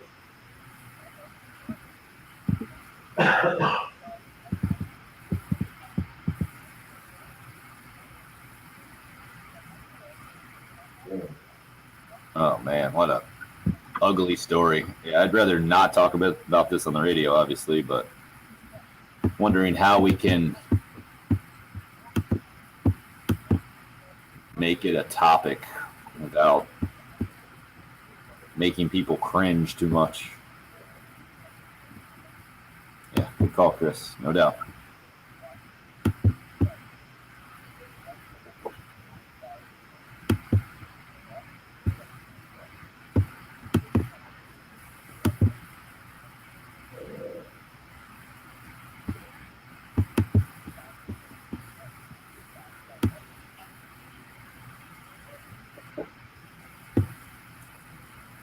How long do you want with Carrie? Like 5 minutes? No, I'll try to get out a little bit before 6:40, so we should have, 7:40. That segment definitely goes better when we don't have to rush through it. 6:40 was last hour. What's that? You said 6:40. I said that was last hour. 7:40. Ugh.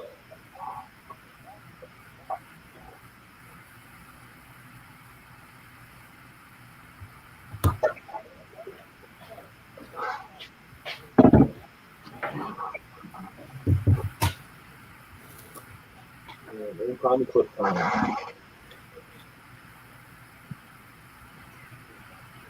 I thought you said we were back. No, old-timey clip time. Yeah. Somebody texted in and said 1995 isn't an old-timey clip yesterday. I saw that. We had the Georgia game. The Georgia game from last year was an old-timey clip. It was the year Patrick was born, so in your life, that's definitely old-timey. 95 counts, for sure. Yeah, if it's not in this century, I'm good with that. A couple of decades old, old time. But this is great. Anytime you get in the great Bob Fulton.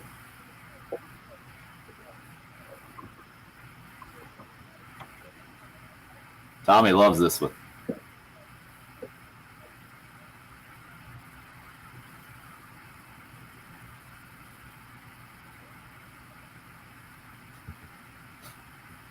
What a call. Wayne Smith, the guy that I was telling you about the other day, he lives in Bob Fulton's old condo up here. Uh-huh. We were talking about it the other day. He said he still gets mail from Bob Fulton up here. Whoa, that's crazy.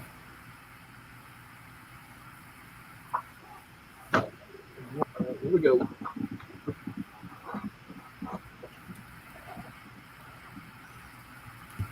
Yep.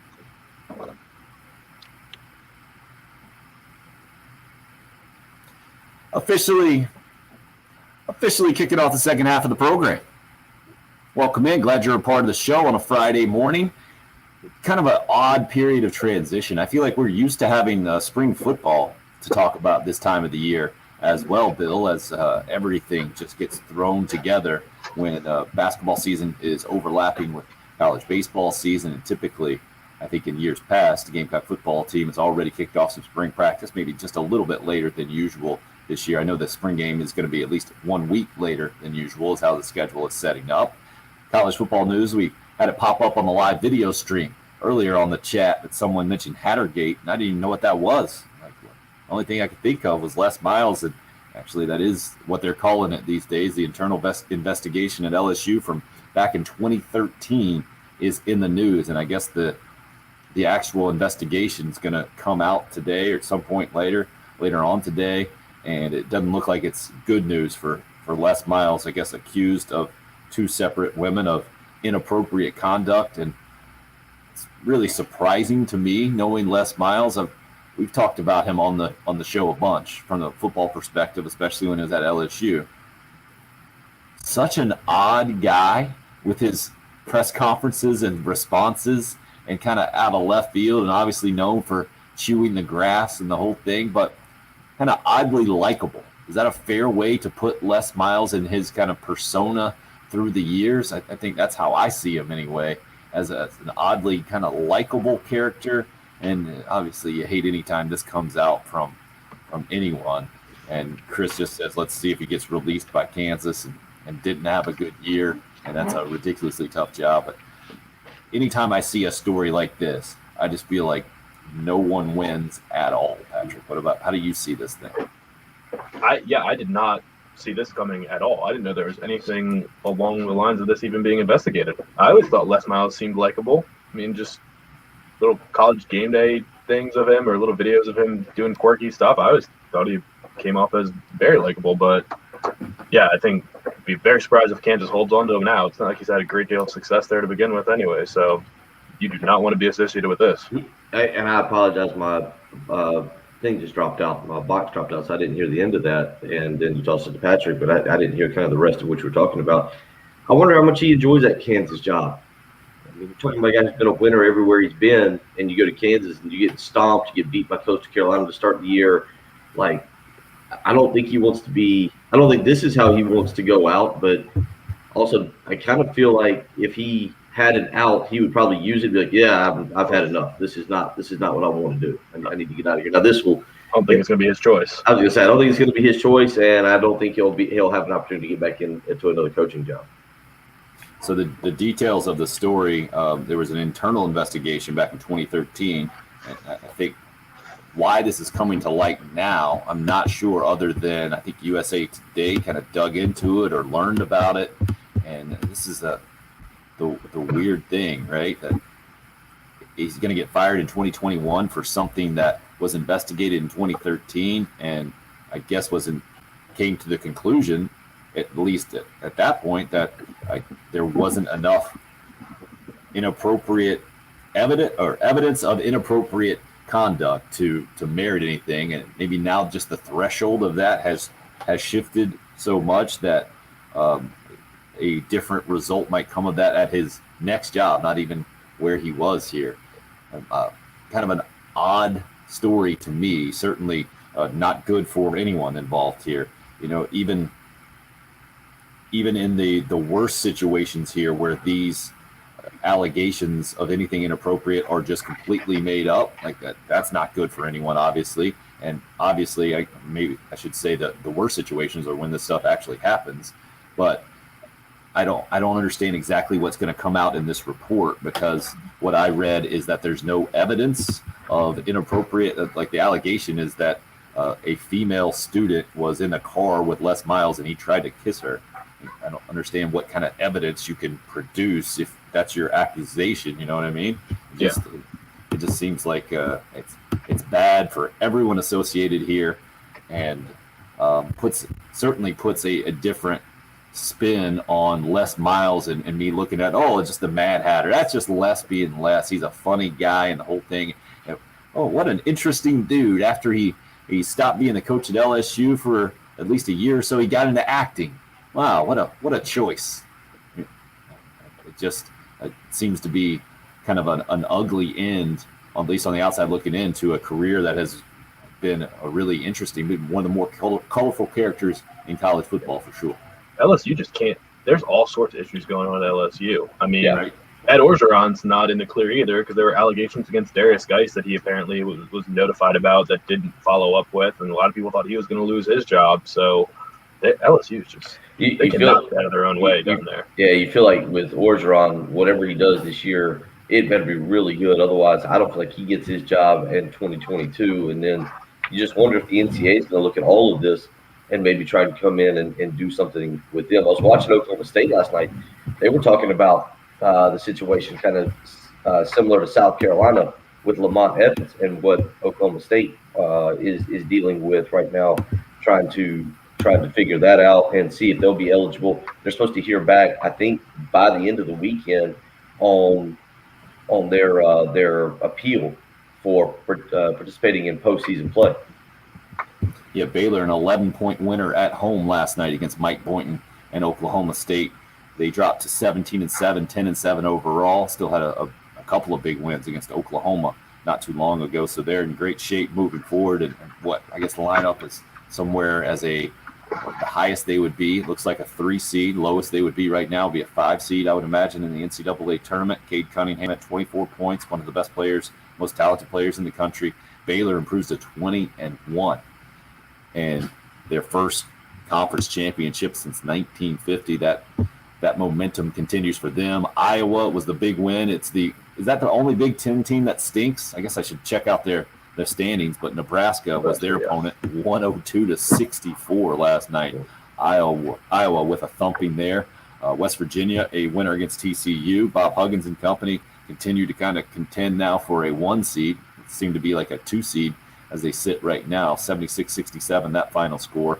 The one that really stands out to me from last night, guys, is Kansas and UTEP. Kansas down 14 at half to UTEP and had to come back in a big way to get a 5-point win at home. Just reminds me what college basketball is this year. That and Iowa State now dropping to 0-17 in Big 12 play when they lose to Texas Tech, 2-20 overall. Yeah. So any South Carolina fans upset? If you need another program to look at that has been negatively impacted in 2020, 2021, Iowa State is the flashing light out there nationally. 2-20 and 0-17, and multiple issues. The best matchup of the night, I guess, last night was number 15 Texas, a 4-point winner at number 16 Oklahoma. Talking about some college basketball, and again, last game of the regular season being made up this weekend. The Gamecocks at Kentucky, 11:30 airtime tomorrow, 12 o'clock tip up in Lexington, where the Gamecocks will finish out a disappointing regular season for sure ahead of the men's tournament coming up next week. The women's tournament already tipped off in Greenville. The Gamecocks will do it tonight. They're going to play 7th-seeded Alabama, who beat Missouri last night, and will be looking for a little, maybe to avenge losing the regular season to Texas A&M in the last regular season game, and looking to get back some positive momentum rolling into the postseason. I guess maybe solidify a number 1 overall seed. I think not overall, a number 1 seed in the NCAA tournament, I should say. I think the Gamecocks still in line for it, but there is a little bit of doubt, I guess, at this point after losing to that Texas A&M game and not winning the SEC regular season. We'll see what Don Staley and company can do starting tonight. Coming up next, going to see what Darlington Raceway President, former USC Sports Information Director Kerry Tharp has to say now that NASCAR's a few weeks in. We got the picks coming up.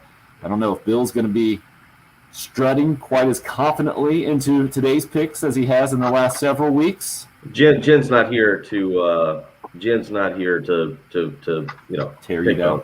Yeah, well, that too. So, did she send in her pick? Yeah, I got her pick. Don't worry. And I'll let you pick first, and then I'll tell you that was actually her pick, no matter what it's. Oh, good. That's fair. We'll do that next here. 803-404-6100 if you would like to text or call and join the program. Live stream up and rolling, sponsored by Buford Lending. We're on YouTube. We're on Facebook Live. We're on Twitter as well. The station handle at 1075 The Game. This is the early game.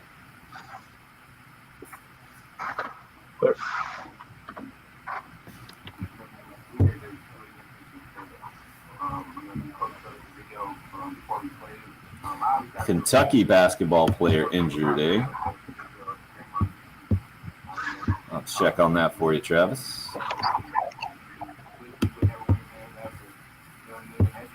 Is that me? Yep. Sorry about that extra audio.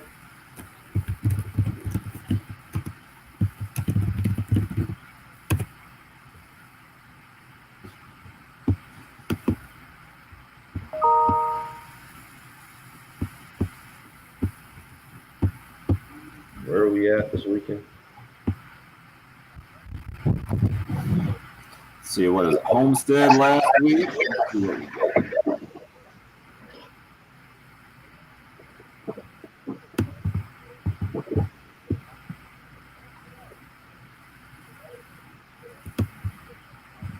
Las Vegas this weekend.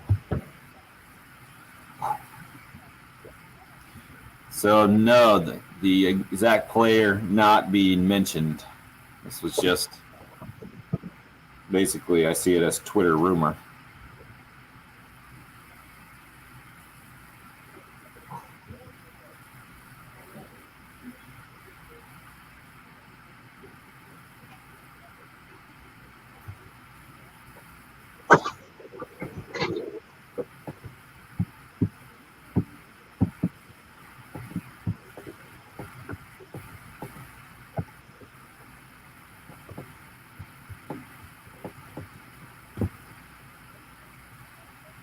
Let me get this thing popped up here.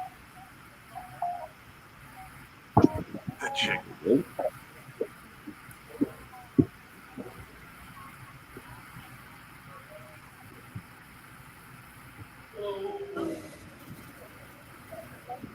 Skinner the egg.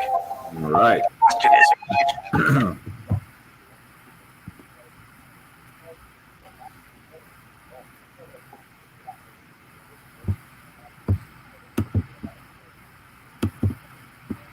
came first. It's which comes with. Is that me? I don't think it's me. You think it's you? I don't think it's me this time. Peanut butter. Duh. Yeah, I think that's you. Pulled up my CBS site. Jimmy and I used to talk quite a bit about his commitment to physical Oh, right ahead of the NASCAR segment. Interesting. driver. What did you? Well, yeah, you got to keep up with what's going on, Jim.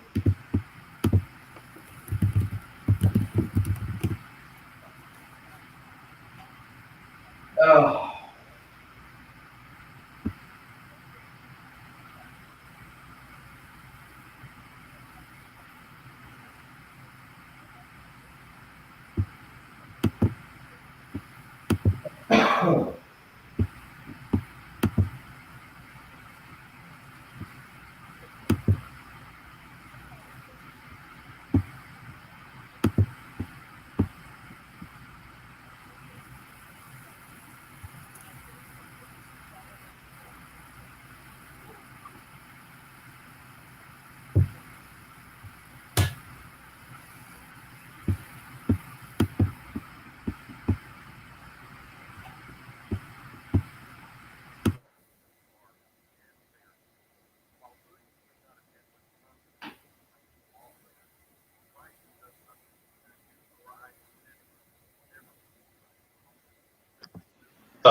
Terry said he is with the governor's detail at some Coke vaccination event. We do 8:40.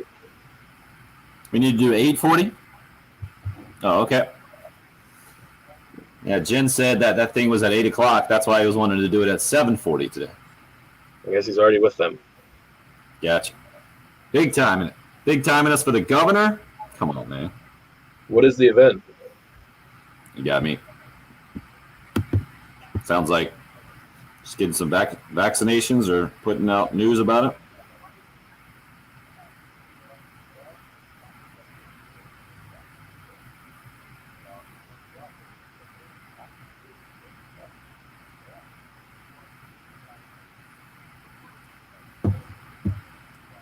Morning, Chavo there. Morning, Hope.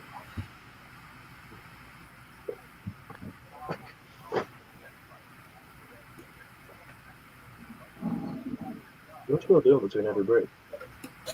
What's that? Bill's missed every break. Lay on the floor. Yeah. Dude, we can do it. You can go back to bed. We can handle it. I got an hour. I can do it. Only sick. This is going to be the thumbnail we use, the missing Bill. This is my Jordan Game 6 game. March 5th. A lot of this. We're back. Oh.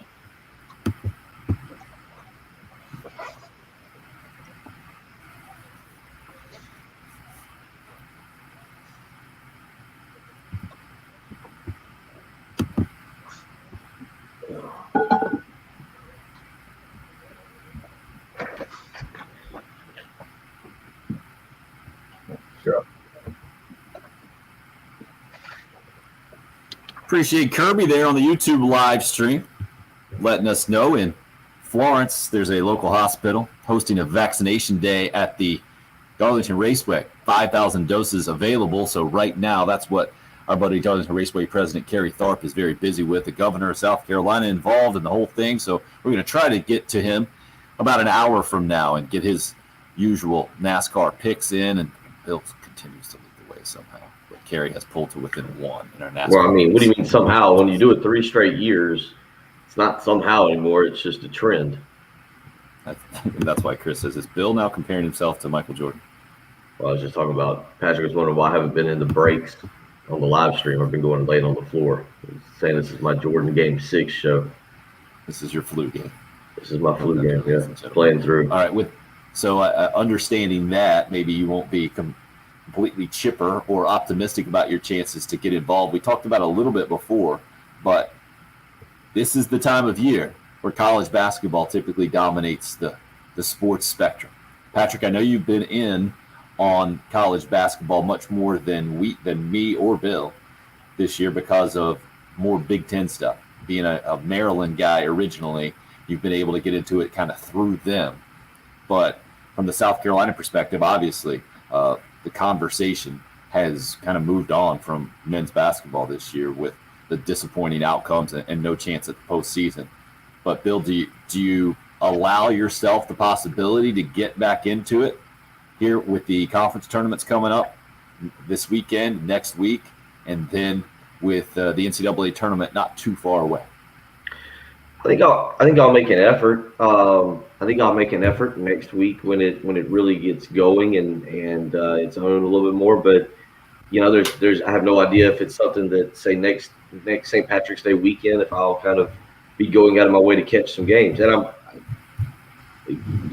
weirdly fascinated to see if I'm going to get into the NCAA tournament with the bubble and how they're doing it, no fans. And I think I will. I don't see why I won't. But again, it's been a huge eye-opener realization of how much it affects basketball when you take the fans out of the arena and what that sport becomes. Are you as shocked as I am? I guess my interest, I love sports. I mean, that's, the bond I had with my dad growing up, the bond I have with my son. Now growing up, I'm a huge sports fan, and that's why we do this job. I enjoy it, but college basketball this year has been really tough to sit down and watch and kind of enjoy without the fans. And in a way, I'm like, wow, I never thought that I would be this ambivalent to what college basketball is. I'm with you to a certain degree. I think it's been the combination, right, of this unique year along with the disappointing outcomes we've seen from Gamecock basketball. No, and not just losing games. It's been kind of uncompetitive in a lot of games. And the weird, there haven't been close games at all. There's a 6-point win against Florida, and then the Gamecocks' other wins in conference play have been by more than 20 points, and a lot of their losses haven't been that close either. You had the close Alabama game where it was the weird settle for 2 points when you're down 3 in the final seconds, and Frank Martin says, yeah, drew up the play for 3. I don't know what they're doing. We don't execute the plays that I draw up. This is something he's not encountered before.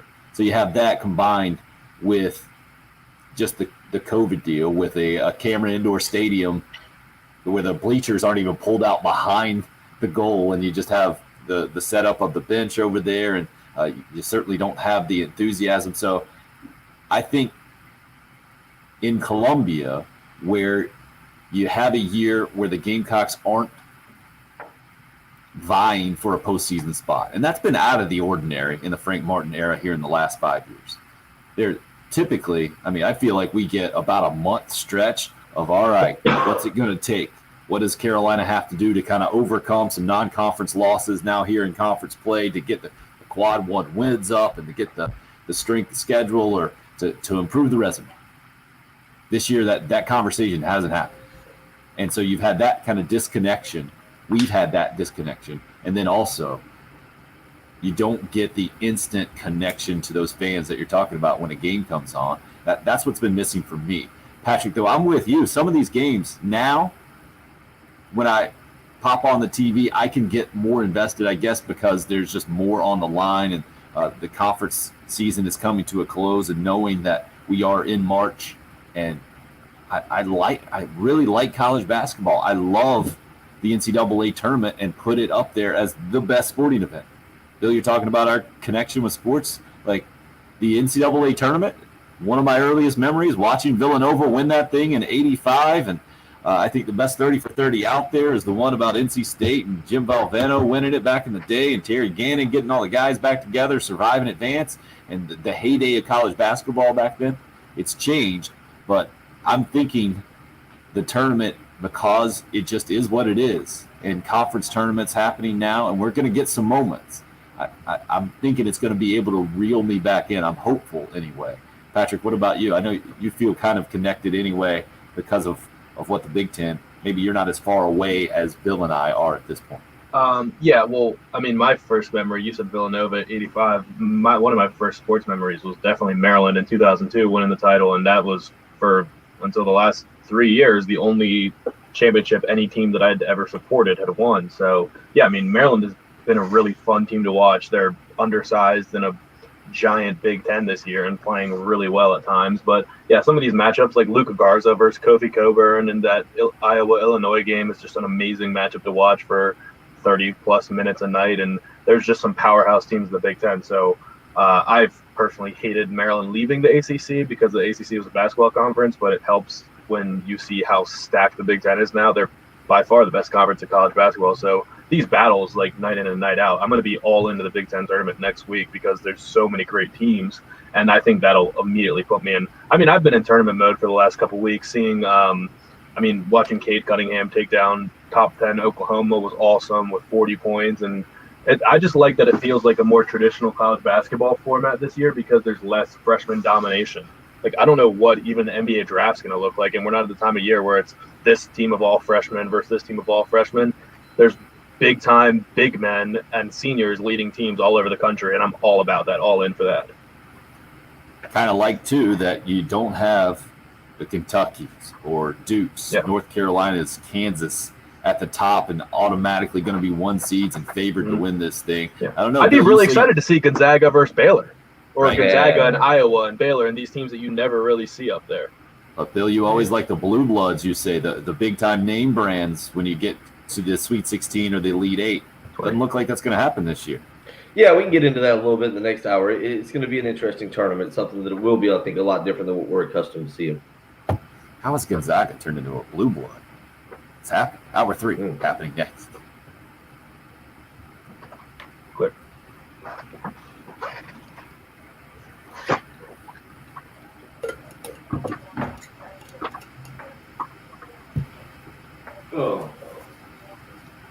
Yeah, Bills back down for the count. This has been, I think, maybe the year. Maybe it was last year because there's a huge Michigan State game. I think Maryland fans are starting to feel like Big Ten people now. Oh yeah, I think this is I the think year. the true transition has begun because Big Ten basketball is so good. But I think most people that were around for the ACC days and grew up with the Maryland Duke games have really resisted the Big Ten until maybe now. I can get on board with that. That makes sense to me. Wow, 575. We can get 25 subscribers this hour. We have to. Yeah, I thought we were at 575 coming in. Does that mean we got no movement today? We've gotten nothing today. Oh, we haven't even really mentioned it. That makes sense. So is Hope giving us the updates there? Yeah, it looks like Hope just put out the tweet. That a girl, Hope. No, thank you, Hope. Science Yeah, Chris. Insider. Gorillas are the first non-humans to be vaccinated against COVID-19. We're vaccinating gorillas? Wow. What a world. What's going on?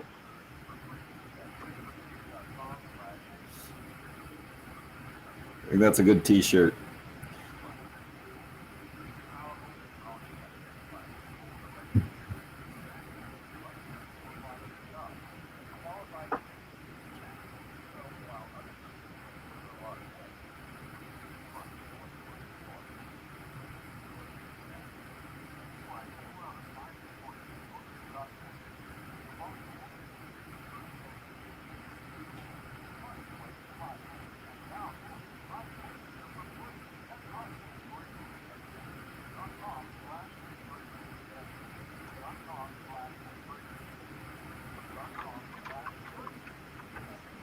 Seeing if Stuart Lake wants to pop on with us here this hour.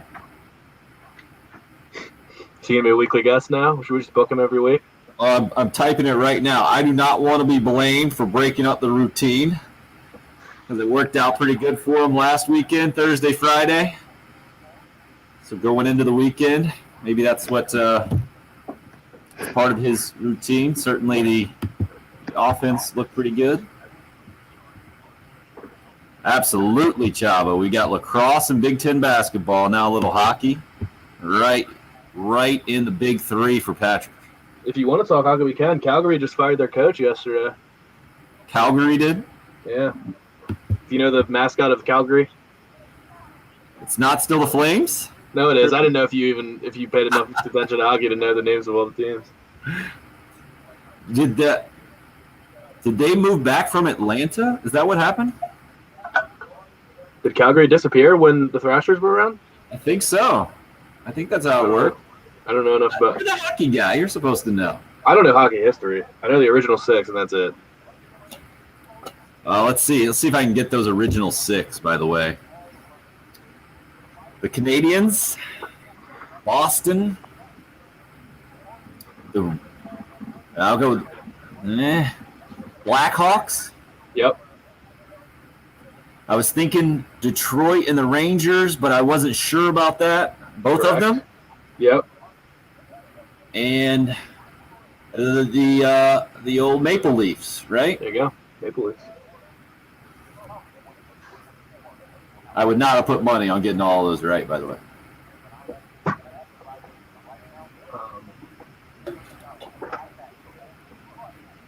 Yeah, the Leafs are pretty good this year. It's hard to tell, though, because the Canadian division is not good. Not good at all. Now, tell me why the Maple Leafs have stunk for as long as they have in a I don't know. hotbed of Toronto. I don't know. They have the most passionate fan base in all of hockey. They're like the Cowboys of hockey, basically.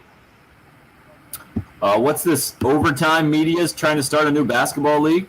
Yeah, $100,000 salaries for high schoolers and things like that. Yeah, it came out yet. The report came out yesterday. It's close to when our show was ending. I didn't read too much about it, and I don't really know much about Overtime Media, but that's the plan. Interesting. I mean, you're going up against the G League? Essentially, yeah. I don't know how they pick who's going into it. Because it looks like Amani Bates, you know who this kid is? Nope. He's committed to Michigan State right now. He was the first ever sophomore to win Gatorade Player of the Year. He's probably the best high school basketball prospect since, I don't know, maybe not all the way back to LeBron, but close to it. Kid's a freak. Maybe KD.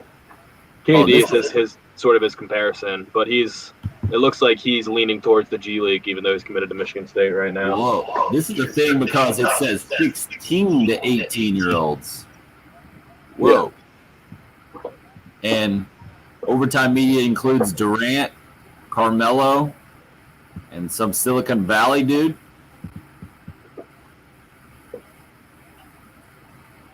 Whoa. 16 years old making $100,000. That would be nice. How are you having a league that has 30 players, man? Isn't that not too different from the BBL, the Big Baller League that LeVar Right. tried to start? Isn't it pretty much the same thing? Good luck with that. I also saw something where if the kids decide to go to college, they'll pay for their college, or if they decide not to pursue professional basketball, they'll get their college paid for. I don't know how that's even possible. Right. If there are only 30 players, they would all presumably be 30 of the best players in the country, right? Right. What didn't work about the BBL? That they didn't get good enough players? Yeah, me. I don't really know. Oh, this is pretty cool. Retweeting it now. Texas Tech student manager came in and played last night. And in the final seconds took a charge. Of Iowa course. State, dude. Oh, this kid doesn't. That is crazy. I got to read about that dude. Larson is his name, huh? He does not look like a basketball player. Right. The crowd is pumped. His feet were planted too. That was a perfect charge. Yep.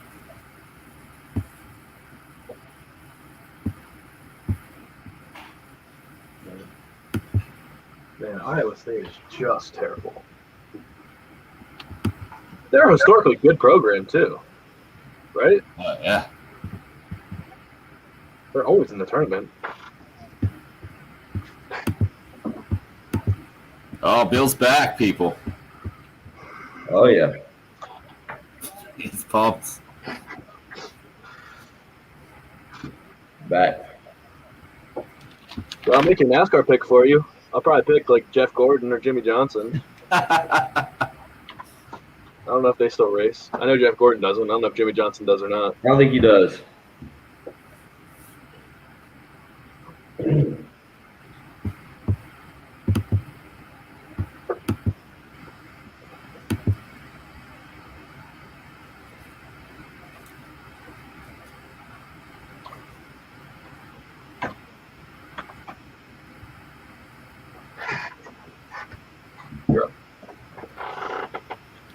I feel like maybe the opposite approach going today. I think Bill might be counting down the seconds here in hour number 3. Playing hurt over there at home, though, muscling through the 3-hour program. It would be something if we were in studio for y'all to watch me lay on the floor in between breaks. No, Like right. Phoenix. We would kick you out and make you go home, man. Can't kick you out of home, though. Nah, it's the good thing about being in the house today. Yeah, it's Maybe this will make offense. you feel better. Let's start with an inspirational story.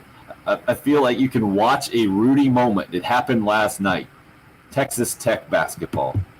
Student manager Ty Larson gets in the game in the final minute. They are absolutely blowing out one of the worst Power 5 seasons we've seen in a long time with Iowa State. Gets in the last 55 seconds, less than 30 seconds to go. They're on defense. And the little guy, let's say little guy, he's the kid wearing the T-shirt under the jersey. It's the only time he's ever suited up if he's student manager. And not exactly showing off the guns. As I'm looking at Ty, he looks more like a maybe low to mid 30s accountant guy than a big time Division I basketball guy. Is that fair? Is that a fair description, Patrick? Would you agree? Yeah, I mean he stands out on the court. I'll just say that. Yeah. not for the best reasons, but he steps right in, and you described it perfectly on the live video stream, sponsored by Buford Lending, by the way, as we kick off hour number 3. That he took the charge perfectly. I think I'm reading that like this is the most Chris Beard thing you can possibly do. The coach at Texas Tech there, but it is a Rudy type moment. I'm reading now that Larson played JUCO basketball at Eastern Wyoming College before going to Lubbock and Texas Tech, where he's a student manager. I'm sure been a practice player, not just a manager there during practice, and he finally got his opportunity. And it's a lot like Rudy. You always mentioned, I think, Bill, how overrated the moment is. Maybe that's not you. Maybe that's just other people I've encountered through the years. But hey, it was one tackle, and like that's the big moment in the movie. That's the whole crescendo of his whole life. Is that you, Patrick? By his actual real life teammates. They just make fun of him. Because he got a movie made after him? This guy, it looks like, is very popular. Ty Larson looked like very popular with his teammates because they celebrated like he just won this. He made a game-winning field goal in the Super Bowl in the final seconds. It's a good feel-good story. Maybe that's what we'll see a little bit more of that and get us invested in college basketball as conference tournaments start to tip off. The USC women doing that tonight. Gamecock men will be doing that next week after finishing up the regular season at Kentucky. Bill, you don't seem inspired by Ty Larson this morning at all. No, it actually brought back bad memory of Bryant Matthews, who played at Columbia High School, trying to jump over me at the Columbia High School gymnasium, jump over me for a dunk in a JV game, and he didn't quite make it, and I took his knee to my chest. I got the charge, but I ended up, Attaboy, good for you. I got the charge, but Bryant Matthews would go on to play Virginia Tech. I actually have two stories of guys trying to dunk with me. Anthony Young, also down at North Augusta, who went on to play quarterback for Wake Forest, tried to get a dunk, and I closed my eyes because I knew it was going to happen. I got kind of pinned underneath the rim, like as I came across to help, and he got it, and Bryant Matthews he got a fast break, and I sprinted back and did everything technically sound like you're supposed to do. And I went to take the charge, and I had played a little bit of AAU ball, Bryant, so I knew him, he knew me. And about just crossed midcourt, I saw his eyes, and I instantly knew what he was going to do or going to try and do. And when he took off after the game, there's not like a nice apology after the game, like, hey, man, I thought I could put you on my highlight film. Sorry about the knee to the chin type deal. I was like, that's good, buddy. Thanks. I think I still have all ribs involved. But he got me. Then Anthony Young went up and dunked, and I just stood there frozen. I closed my eyes and kind of got in charge position, and I stood there frozen, and I heard the crowd go, oh. And I stood there. By the time I opened my eyes, pretty much the 9 other guys on the court had started to transition back the other way, and apparently he had missed the dunk. So I had gotten him just far enough outside the lane. That was my too near. Otherwise, you'd just see a gunner on posters all over the Columbia market for high school dunks. Glad it ended okay for you. Sounded like you did the right thing. But the story brought up bad memories. Why is it bad memory? You got a charge call and a missed dunk. You're good. The charge call wasn't worth it. Let's just say that. There was pain involved. That was one that hurt. I'd have rather him just Euro stepped around me and laid it in. Fair enough. 803-404-6100 is the number into the program. From the Gamecock basketball perspective, does a win at Kentucky tomorrow at least help Frank Martin and company feel better about themselves and get any kind of positive vibe going into the SEC tournament, or is it just at this point where it's not going to do much? That's a weird thing to say, right? A Carolina win at Kentucky traditionally has meant a lot, but I don't know what that would mean tomorrow. Bill, what about you? Well, the question you're asking is, would it help the basketball team? Yes, it would help the basketball team. The basketball team would be, it would give them maybe a little bit of a confidence boost. They'd feel a little bit better about everything. I think the fans But are the, just where the they're reason I at. asked that, I'm with you. Typically, that's not even a question, right? But we just saw last weekend Carolina thump Georgia on the road and broke a 6-game losing streak, and then they came back against Arkansas and looked like the same team that had lost 6 games. It didn't seem to help them very much. So it's why I asked that question about. I don't know if we can take that traditional mindset about a team feeling better about itself and getting anything going, because we haven't seen this team get anything going. Does that make sense? Yeah, I mean, again, I think what you're asking is regarding the team and not regarding the fan base. Fan base is done. They're out. They're done. The team, I do think, could take a win and potentially translate that into some good vibes.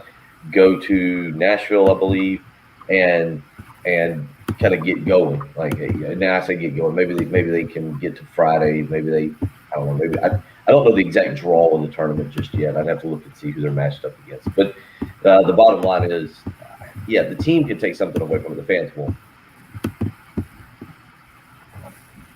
I think maybe you feel a little bit better. You can definitely look over at Kentucky. I think the Gamecock fans do feel a little bit better too, that knowing the expectation of South Carolina football not being lived up to. Well, you got to multiply that times what? I don't know, 10x, 10 times, talking about Kentucky and their expectation every single year, but then not living up to it this year. I know they played better recently and gotten to respectability in the SEC after just a brutal start. Patrick, you seem to want to chime in on that one. What do you think about Kentucky's struggles versus the Gamecock struggles? Well, I was just thinking, I was talking about this with someone last night. This season potentially help Kentucky, because in a normal year, they're going to replace 4 starters to the NBA draft. This year, I mean, like BJ Boston was their top-rated recruit.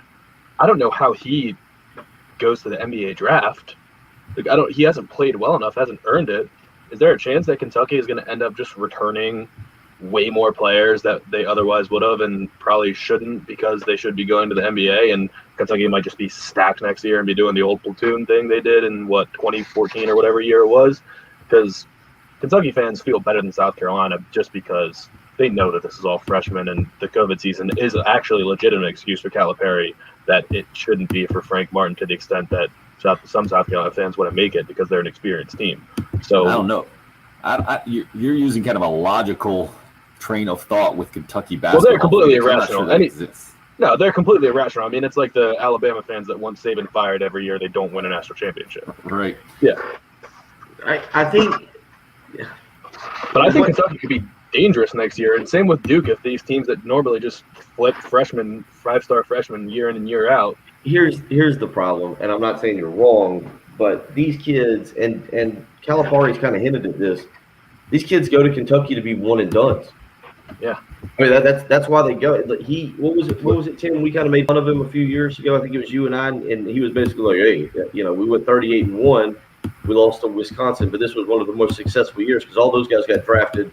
That's what we're here to do. We're not here to win championships. And you thought Kentucky fans' heads were going to explode. I'm just looking. NBADraft.net is where I'm quickly scanning through. Patrick, you got a point. I'm looking through here, and the first thing that jumps out, there is not a Duke or Kentucky player. Imagine that, or North Carolina in there. Yeah. Caleb Love is in there a little bit further down, but Jalen Johnson is in there at 22. Like, what you're saying is 100% right. My question would be, do they care? Do they care? And this is what you were recruited to do. This is what your AAU coach and mom and dad, everybody that's been hyping you up, since you were little, has been telling you to do. And who cares what the guy in the draft, what the mock draft is saying?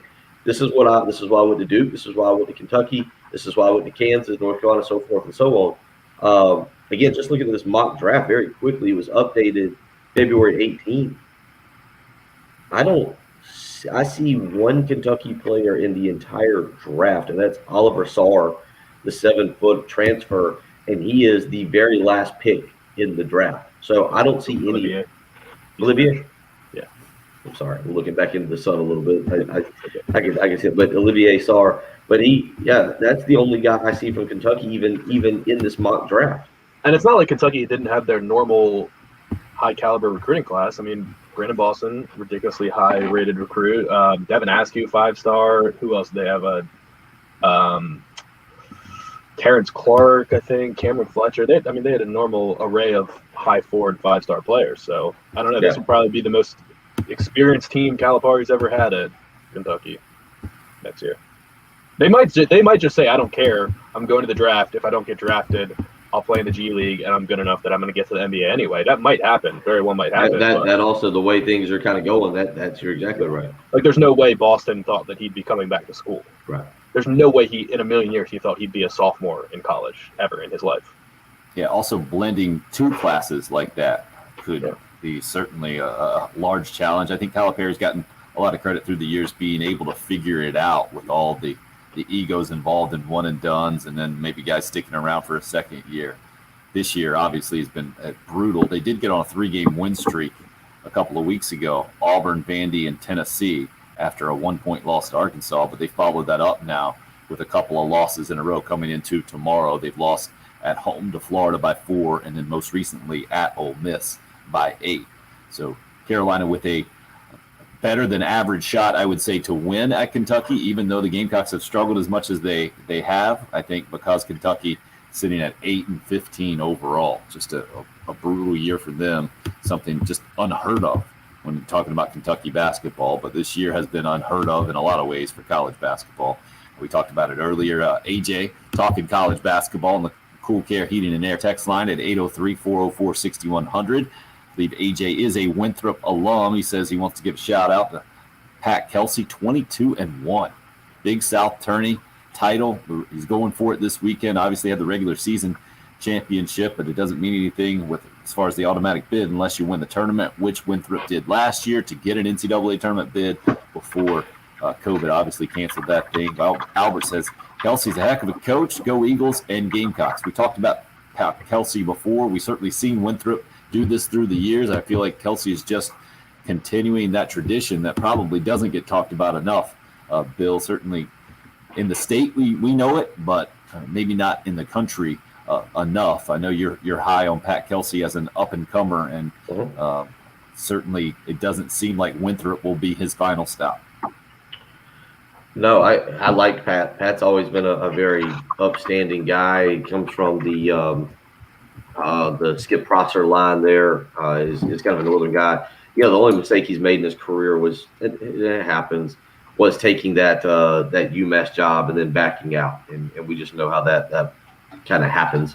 South Carolina has been on the end of that before. But Pat's an incredible guy.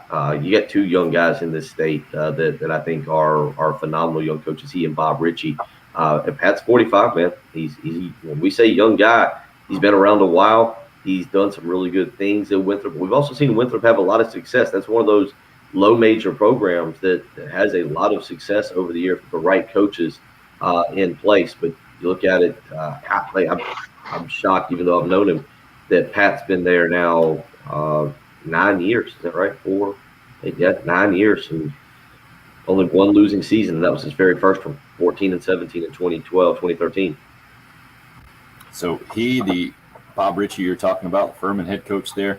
Bill, can you remember a time where South Carolina, the smaller schools, have had a couple of guys like this at this point in their career and seemingly poised to get a much more high-profile job if that's where they're going as we're heading into this offseason? Well, not because Bob's young. Obviously, you had Greg Marshall and John Kress back in the was it 90s? Is that right? Why does that feel right for you? I mean, Kress, even the early 2000s. 2000s. But he was at the end of his career, though. Exactly. Back then, though, right? That's what I was going to say. He was at the end of it. I mean, I've always thought the world of Mike Young. Mike Young interviewed me for his third assistant job maybe 10 years ago. And it just wasn't a good fit for me with kids and the amount of pay. But I've always thought the world of Mike Young, and you see what he's done at Virginia Tech. There's been some really good coaches that have come through our state. I continue to be I've always known Earl Grant, and I think Earl Grant is a guy right now that's had some struggles down there at College Charleston, but is a guy that I think can continue to do big things down there for them. And he's got a career above 500 career record. Coached at Clemson, coached with Greg Marshall out at Wichita State, and has come back and has been able to do some good things down there. But talking about Kelsey and Richie specifically, do you think both of them are in their current jobs two years from now? Pat's a different guy. I don't know. Pat's a different guy. I think people just assume college basketball is weird. It's not always about money in college basketball. It's just a weird mindset, and I think Pat can really wait it out. He's got more of a resume than Bob Ritchie does, and I think he can wait it out. And my answer to you would be, it wouldn't shock me. It wouldn't surprise me at all if Pat Kelsey still at Winthrop, looking for the right job, the one he wants. Again, he's a northern kind of guy, played basketball at Wyoming, but then also transferred to Xavier, and that's where he started coaching at with Skip Prosser, and then came down to Wake Forest. So it wouldn't shock me if he wants to go back to kind of the Northeast up in that area. That's why he took that UMass job, and then for whatever reason just decided that wasn't where he wanted to be. But originally from Cincinnati, Ohio, maybe he's waiting on that Cincinnati job. Maybe he sees something in the Big Ten. Patrick was talking about it last hour about how much fun it is to coach in the Big Ten. Pat's in a position where he can simply wait it out. Bob is a guy who's grown up, was not from the state of South Carolina, but I can tell you what, Bob Ritchie is a huge Carolina fan, is a huge Gamecock fan. We used to have conversations at AAU tournaments about South Carolina football, and we would share some information back and forth. And I've always thought the world of Bob. He's a guy that I think if he continues to do well, might need to go to a little bit bigger job, maybe more of a mid-major type job, a little bit higher up than Furman. But I could see him moving up the chain pretty quickly. Yeah, I mentioned that ESPN article that I read of the 40 under 40 top up-and-coming college basketball coaches. Ritchie was number 5, only behind Mike Boynton, who was number 4. Interesting. Will Wade, Travis Steele at Xavier, and then Wes Miller at UNC Greensboro. Yeah, I like Wes. Wes was another guy. It was interesting for me 10 years ago. All those guys were assistant coaches. Will, Wes, Pat. I got to know all of them because they were all young guys. I was a young guy. We would go to these tournaments. The head coach would be flying all over. They were all at smaller jobs. So you had these smaller jobs. They couldn't financially plane hop like, say, Frank Martin, or at that time Darren Horn could go to Dallas, come back to Atlanta, go to Orlando, whatever. So the assistant coach would be there. So I'd end up hanging out with Will Wade and Wes Miller.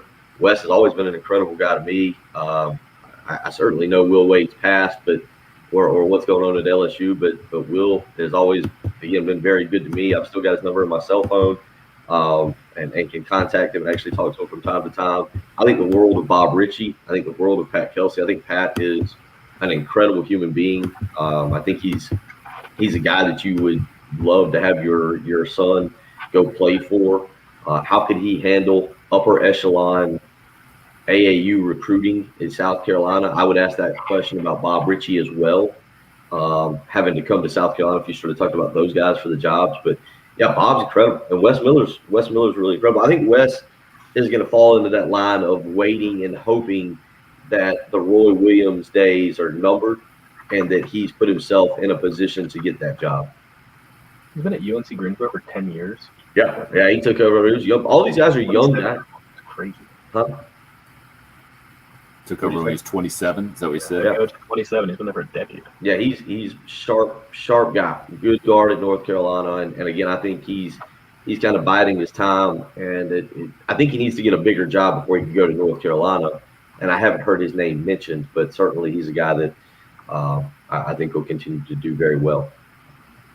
Mentioned earlier, would beating Kentucky tomorrow help the Gamecocks feel a little bit better? Was talking to you just about the team, Bill. I agree with you. From a fan standpoint, there's not much they can do right now. And the cocky codger says, no, we will not feel better. It's always interesting to get the other side of things as well. Kentucky Joe hits us up, was listening to us talk about the Kentucky roster and the program and where it is. And he says, other than Isaiah Jackson, he doesn't see an NBA pick at all. Sarr, weak as a kitten.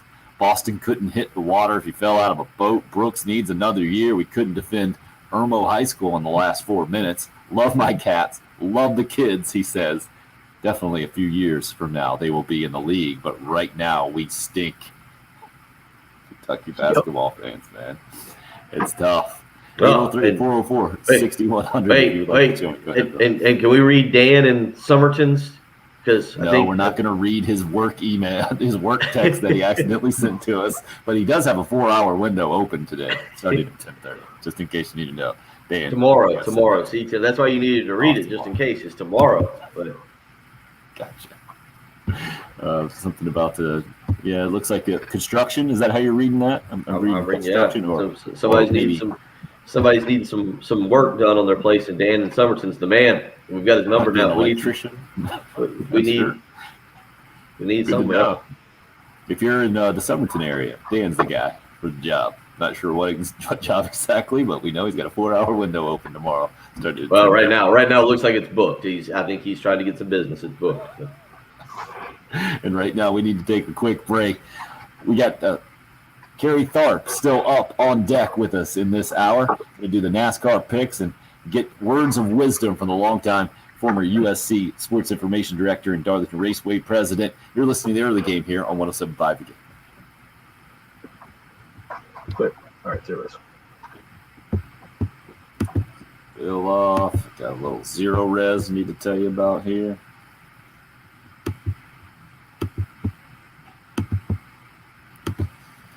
Professional help. We could certainly use it on this program. I could certainly use it around the house. Fortunately, gotten that professional help at my house specifically for helping to keep the house in working order, in good shape, looking and smelling its best. The new fresh smell you get at your house when Zero Res comes out, Zero Res carpet and air duct cleaning.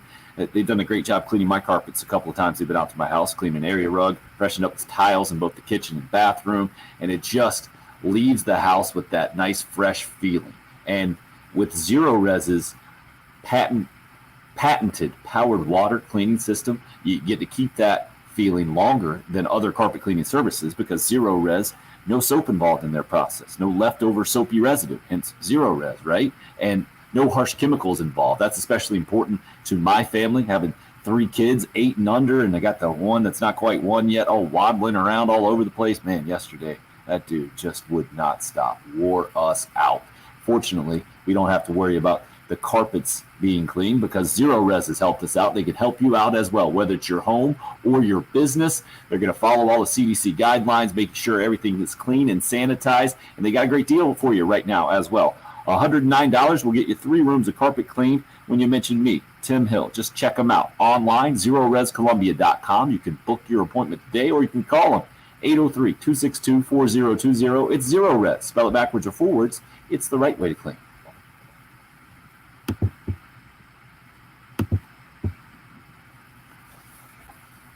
All right, we can erase this little banner about lowering ticket prices. I don't think that's a story anymore. Come on now. Enter. Erase. So you guys getting the mental process of pushing the buttons here. Yeah. I keep hitting the wrong button, like I do.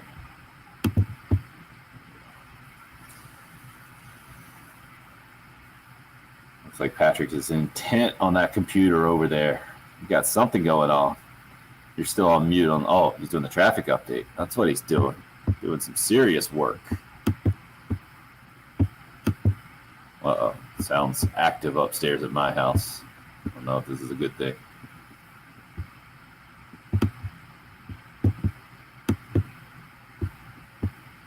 How come you don't pick the race winner or at least help Reggie because he struggles? Yeah, I used to hop in there, but I think it just got to be too many.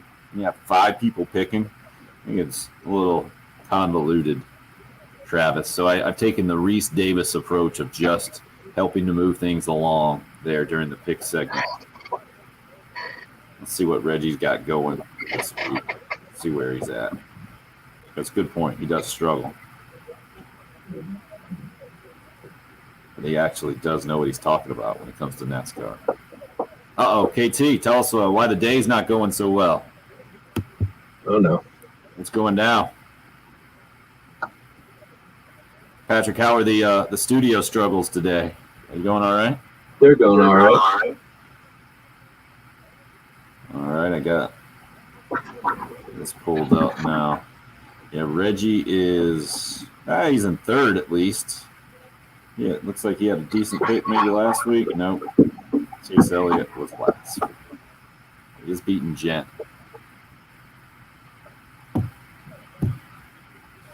We all know that Bill is the button pusher of this show. There, Chavo. I do have to be on the laptop way too much.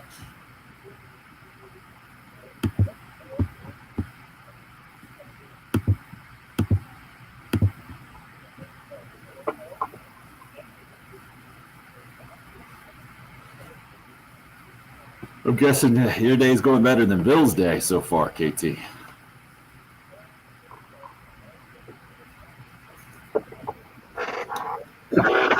Double duty since 2A. Woo.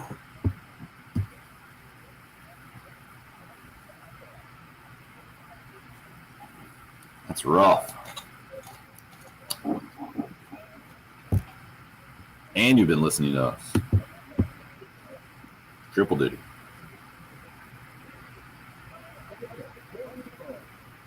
Patrick, any questions about the weekend? It is a convoluted weekend for us, for sure. What's that?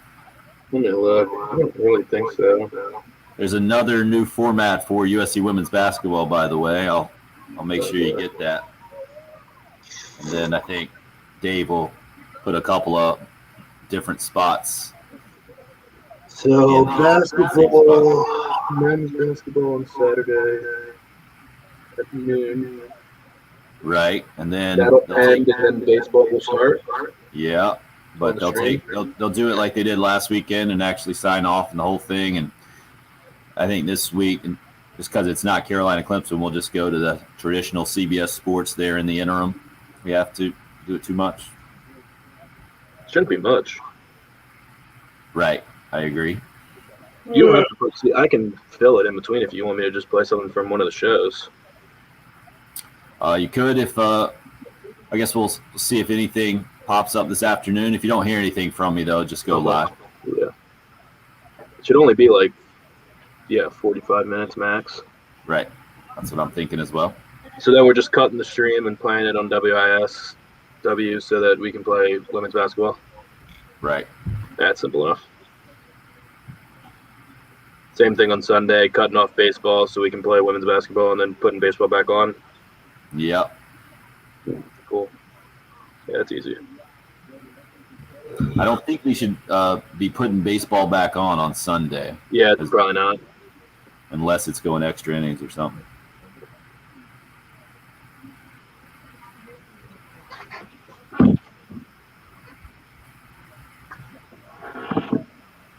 Bill, man, feel free to go back to bed. Seriously. Oh, I'm going. 20 minutes, buddy. 20 minutes. Jan, yeah, I catch up with old Matt Berry every now and again. He is pretty big time.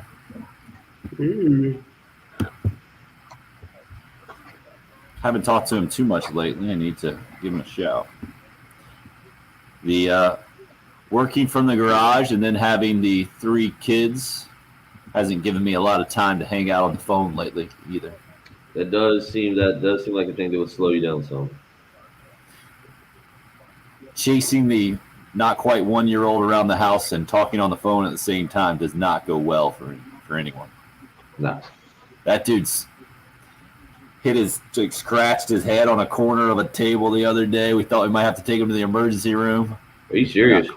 Yeah, we didn't, but it looks like it might scar now. Have that Oh boy. tough scar on the forehead. Good. It's a story for later. Chicks dig it.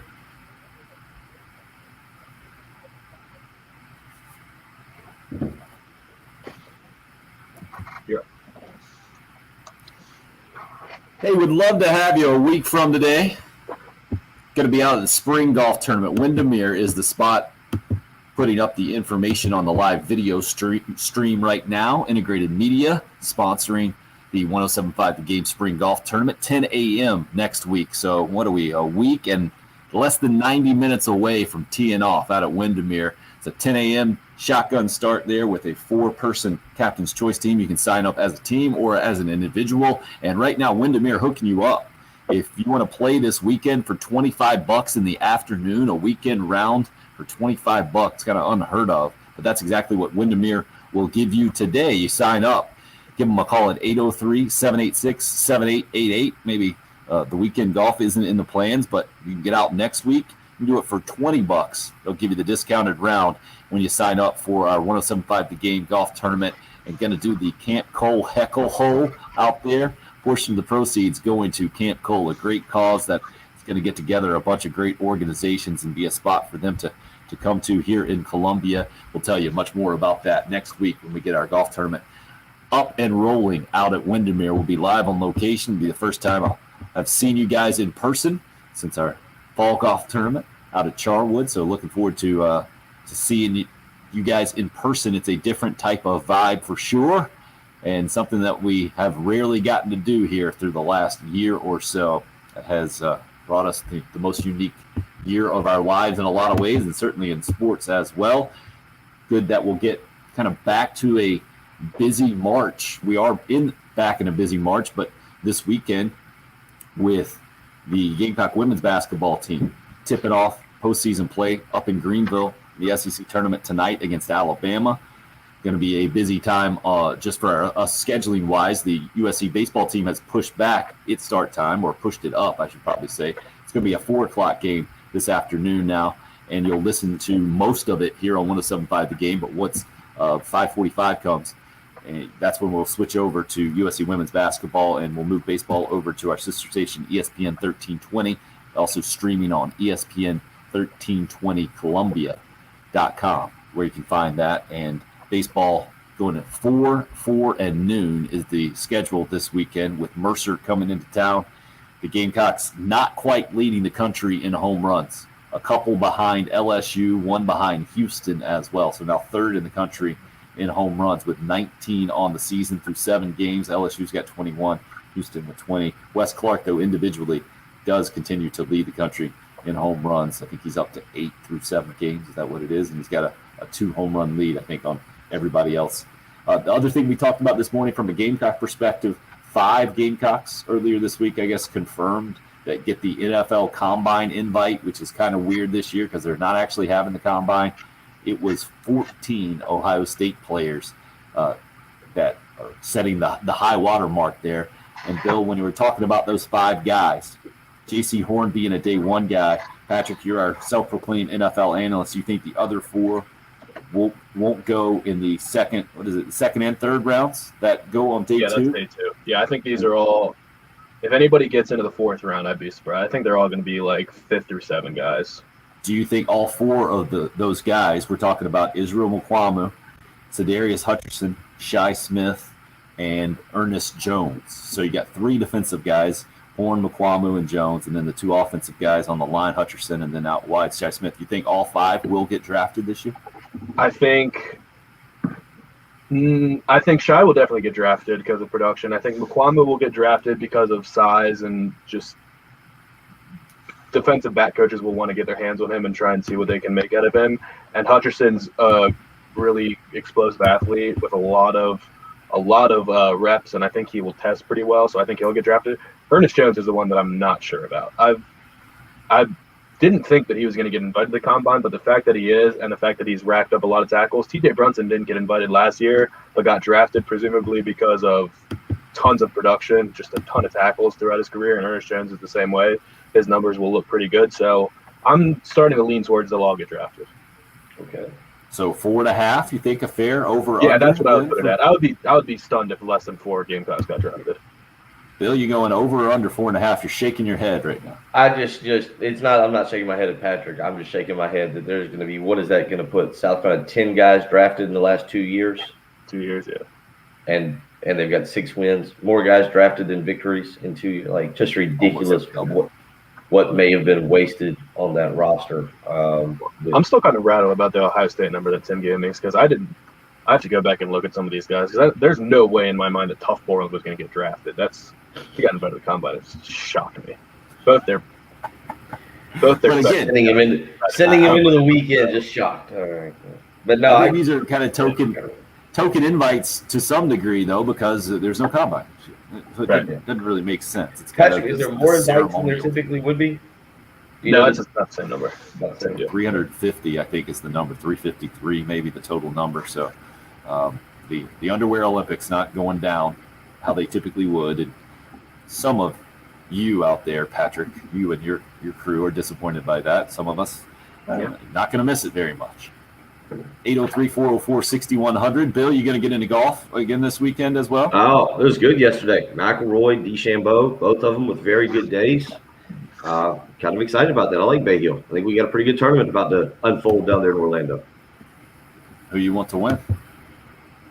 I don't have a favorite golfer. Who do I want? I want it to be good. I just want shots coming down the stretch where somebody's got to go and win it. I don't know if I have a favorite golfer per se that I'm like, all right, I'd love to see that guy win. I'll actually have more of a favorite NASCAR driver here in about 10 minutes. But no, I like seeing a golf tournament on Sunday where guys are back and forth and they're hitting great shots and you're seeing, there's a crowd down there to shoot. There's more of a crowd. I don't know what they're letting in, but seeing people get into it. So not really irrelevant to who wins. More just wanting a good tournament and not like the last hour being a 3 or 4 stroke lead and the guy just kind of like coasting into victory. Just doesn't want to admit that he wants Patrick Reed to win.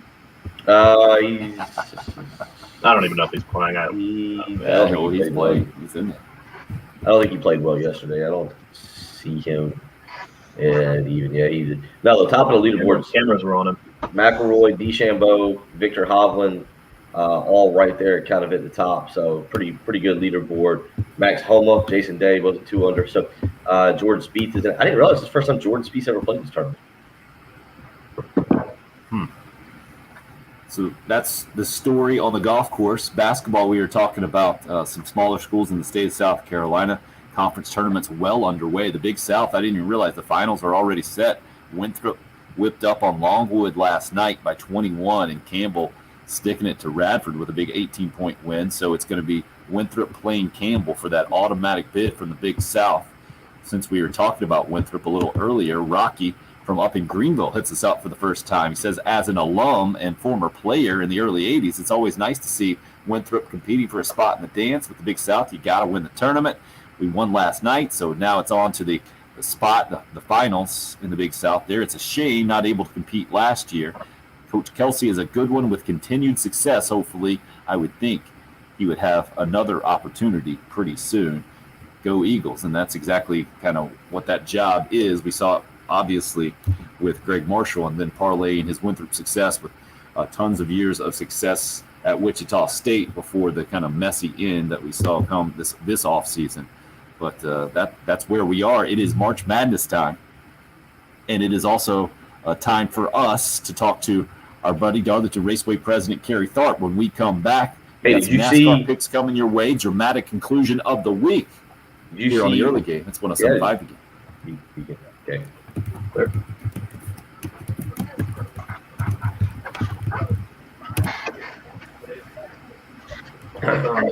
You must have plotted me down. I was going to say that article in the Post and Courier about Jamarcus King being in the he's now working his training to be in the pit crew.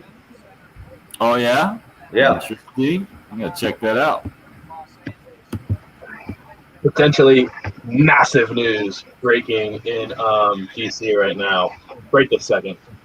Apparently, the report into the investigation into Dan Snyder, apparently a couple guys, just the radio show I listen to, Junkies, an excerpt from the document that says the top recommendation is to force the owner to divest his ownership of the team. Big news. Scratch Kerry. We got 10 minutes of the Washington football team discussion. I mean, if Dan Snyder has to sell the team, oh my gosh, it'll be a parade. You didn't see us coming, Patrick? No. A forced sale of a team You don't remember Jerry Richardson? with no smoking gun? Or they no letters like Jerry Richardson? Yeah. Yeah.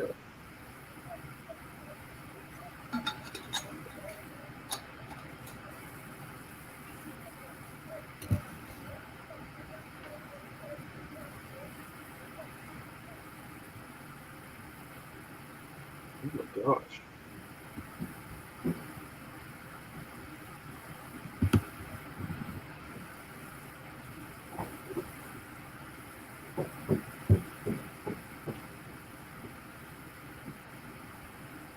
Wow, this is crazy, man.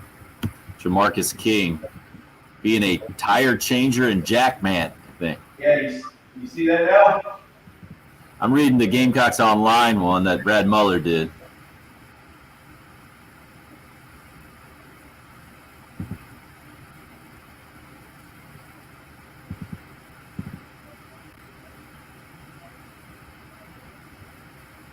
Wow.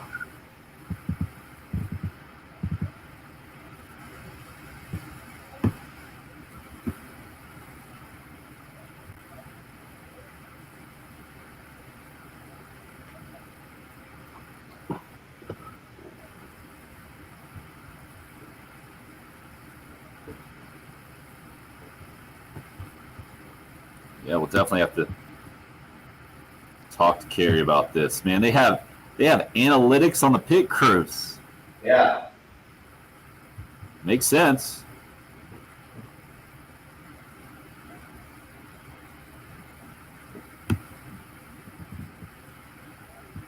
Whoa.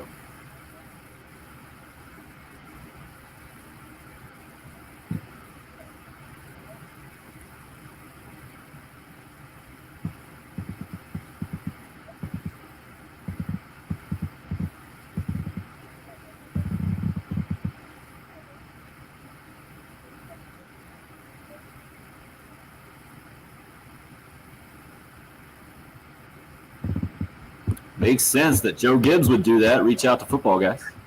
I'm dialing him back, but I got Kerry's voicemail the first time.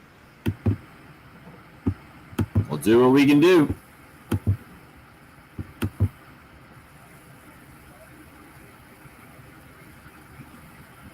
But you actually talked to him earlier, right? He's calling back right now. We're good. Sweet.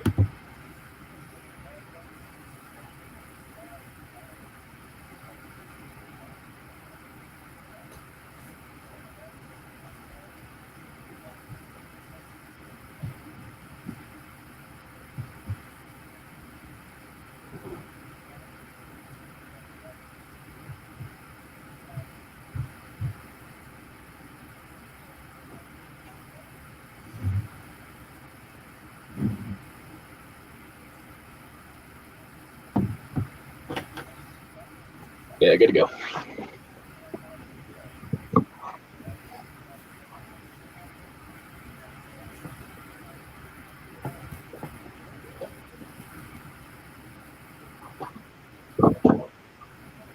Ugh. 075.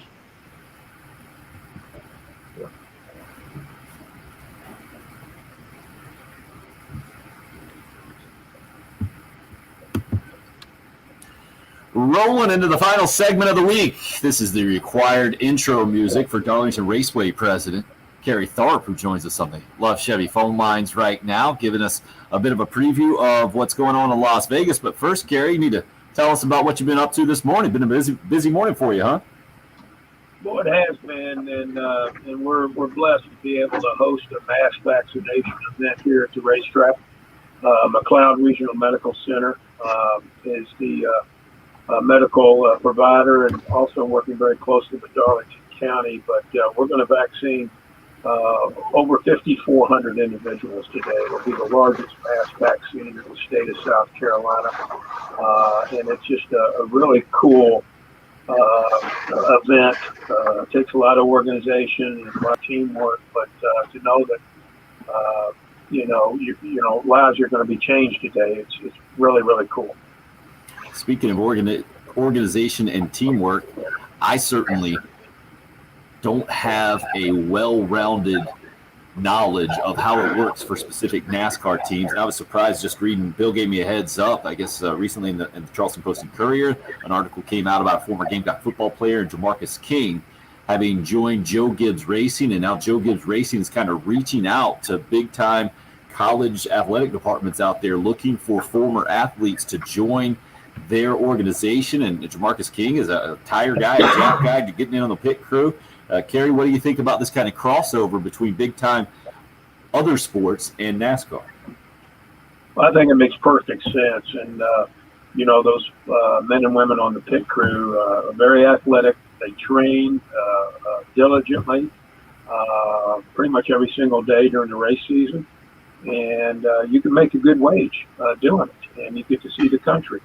But, I think that's a brilliant idea to go down into the college ranks, recruit the men and women that competed in various forms of athletics. And I think it's just, it gets those people involved, those young people involved, and it gives them a good opportunity. You can make some decent money doing that for these big-time teams. And so I think it's a great initiative and a great move by the race teams to go down and get some of these former college athletes.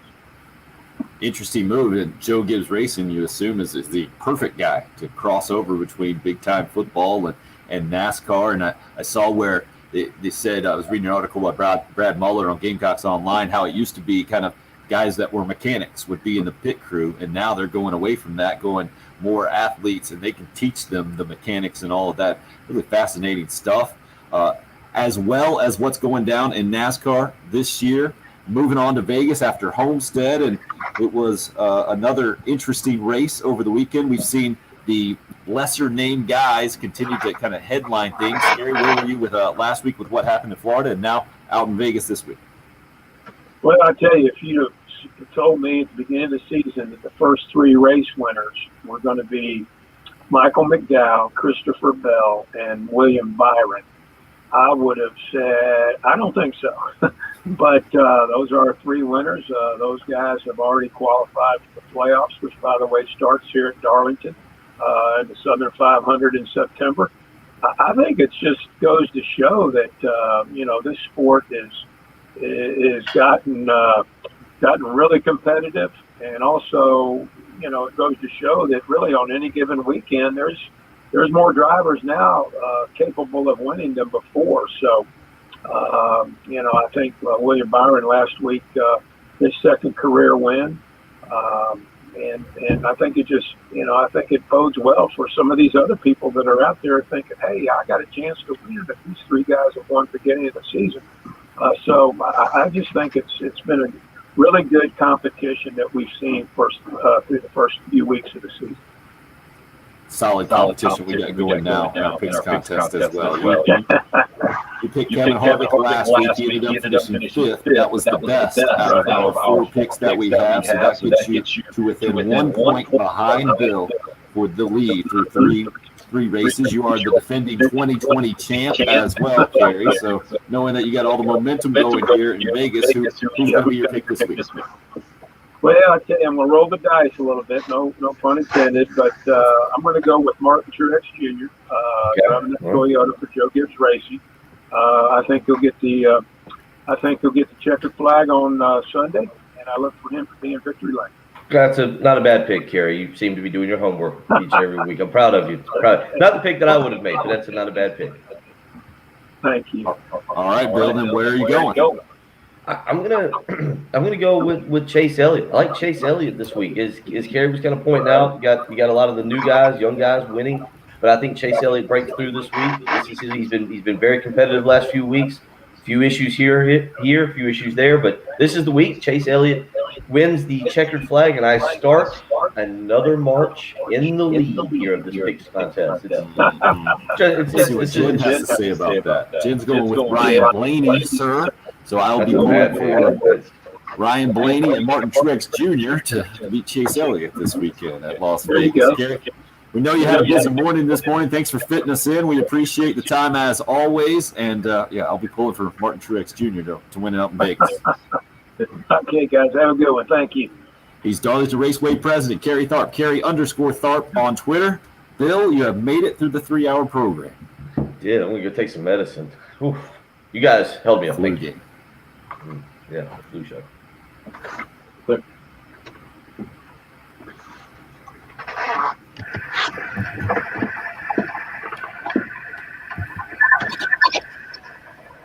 Attaboy. Good job. Good call, Jan. Got that one. Appreciate you guys listening in. Travis, wishing you good luck there. Bill, feel better, man. I will. A little bit of medicine, a little bit of sleep. I think I'll be all right. Just gotta rest. I got the kids this weekend. We ain't doing anything, so it'll be nice. If any of you guys are watching the Gamecock baseball game, feel free to hit me up. I'll have the Twitter up and rolling, so we'll try to get you on the old SEC Network Plus broadcast today. Oh, you gonna slip in some meows or something? We'll see. It depends on the game. If it gets out of hand, flumptuous? Can we get a flumptuous? Was it flumptuous? Flumptuous and translucency will definitely make it translucent for sure. We'll be watching. All right, buddy. Good luck. Have fun.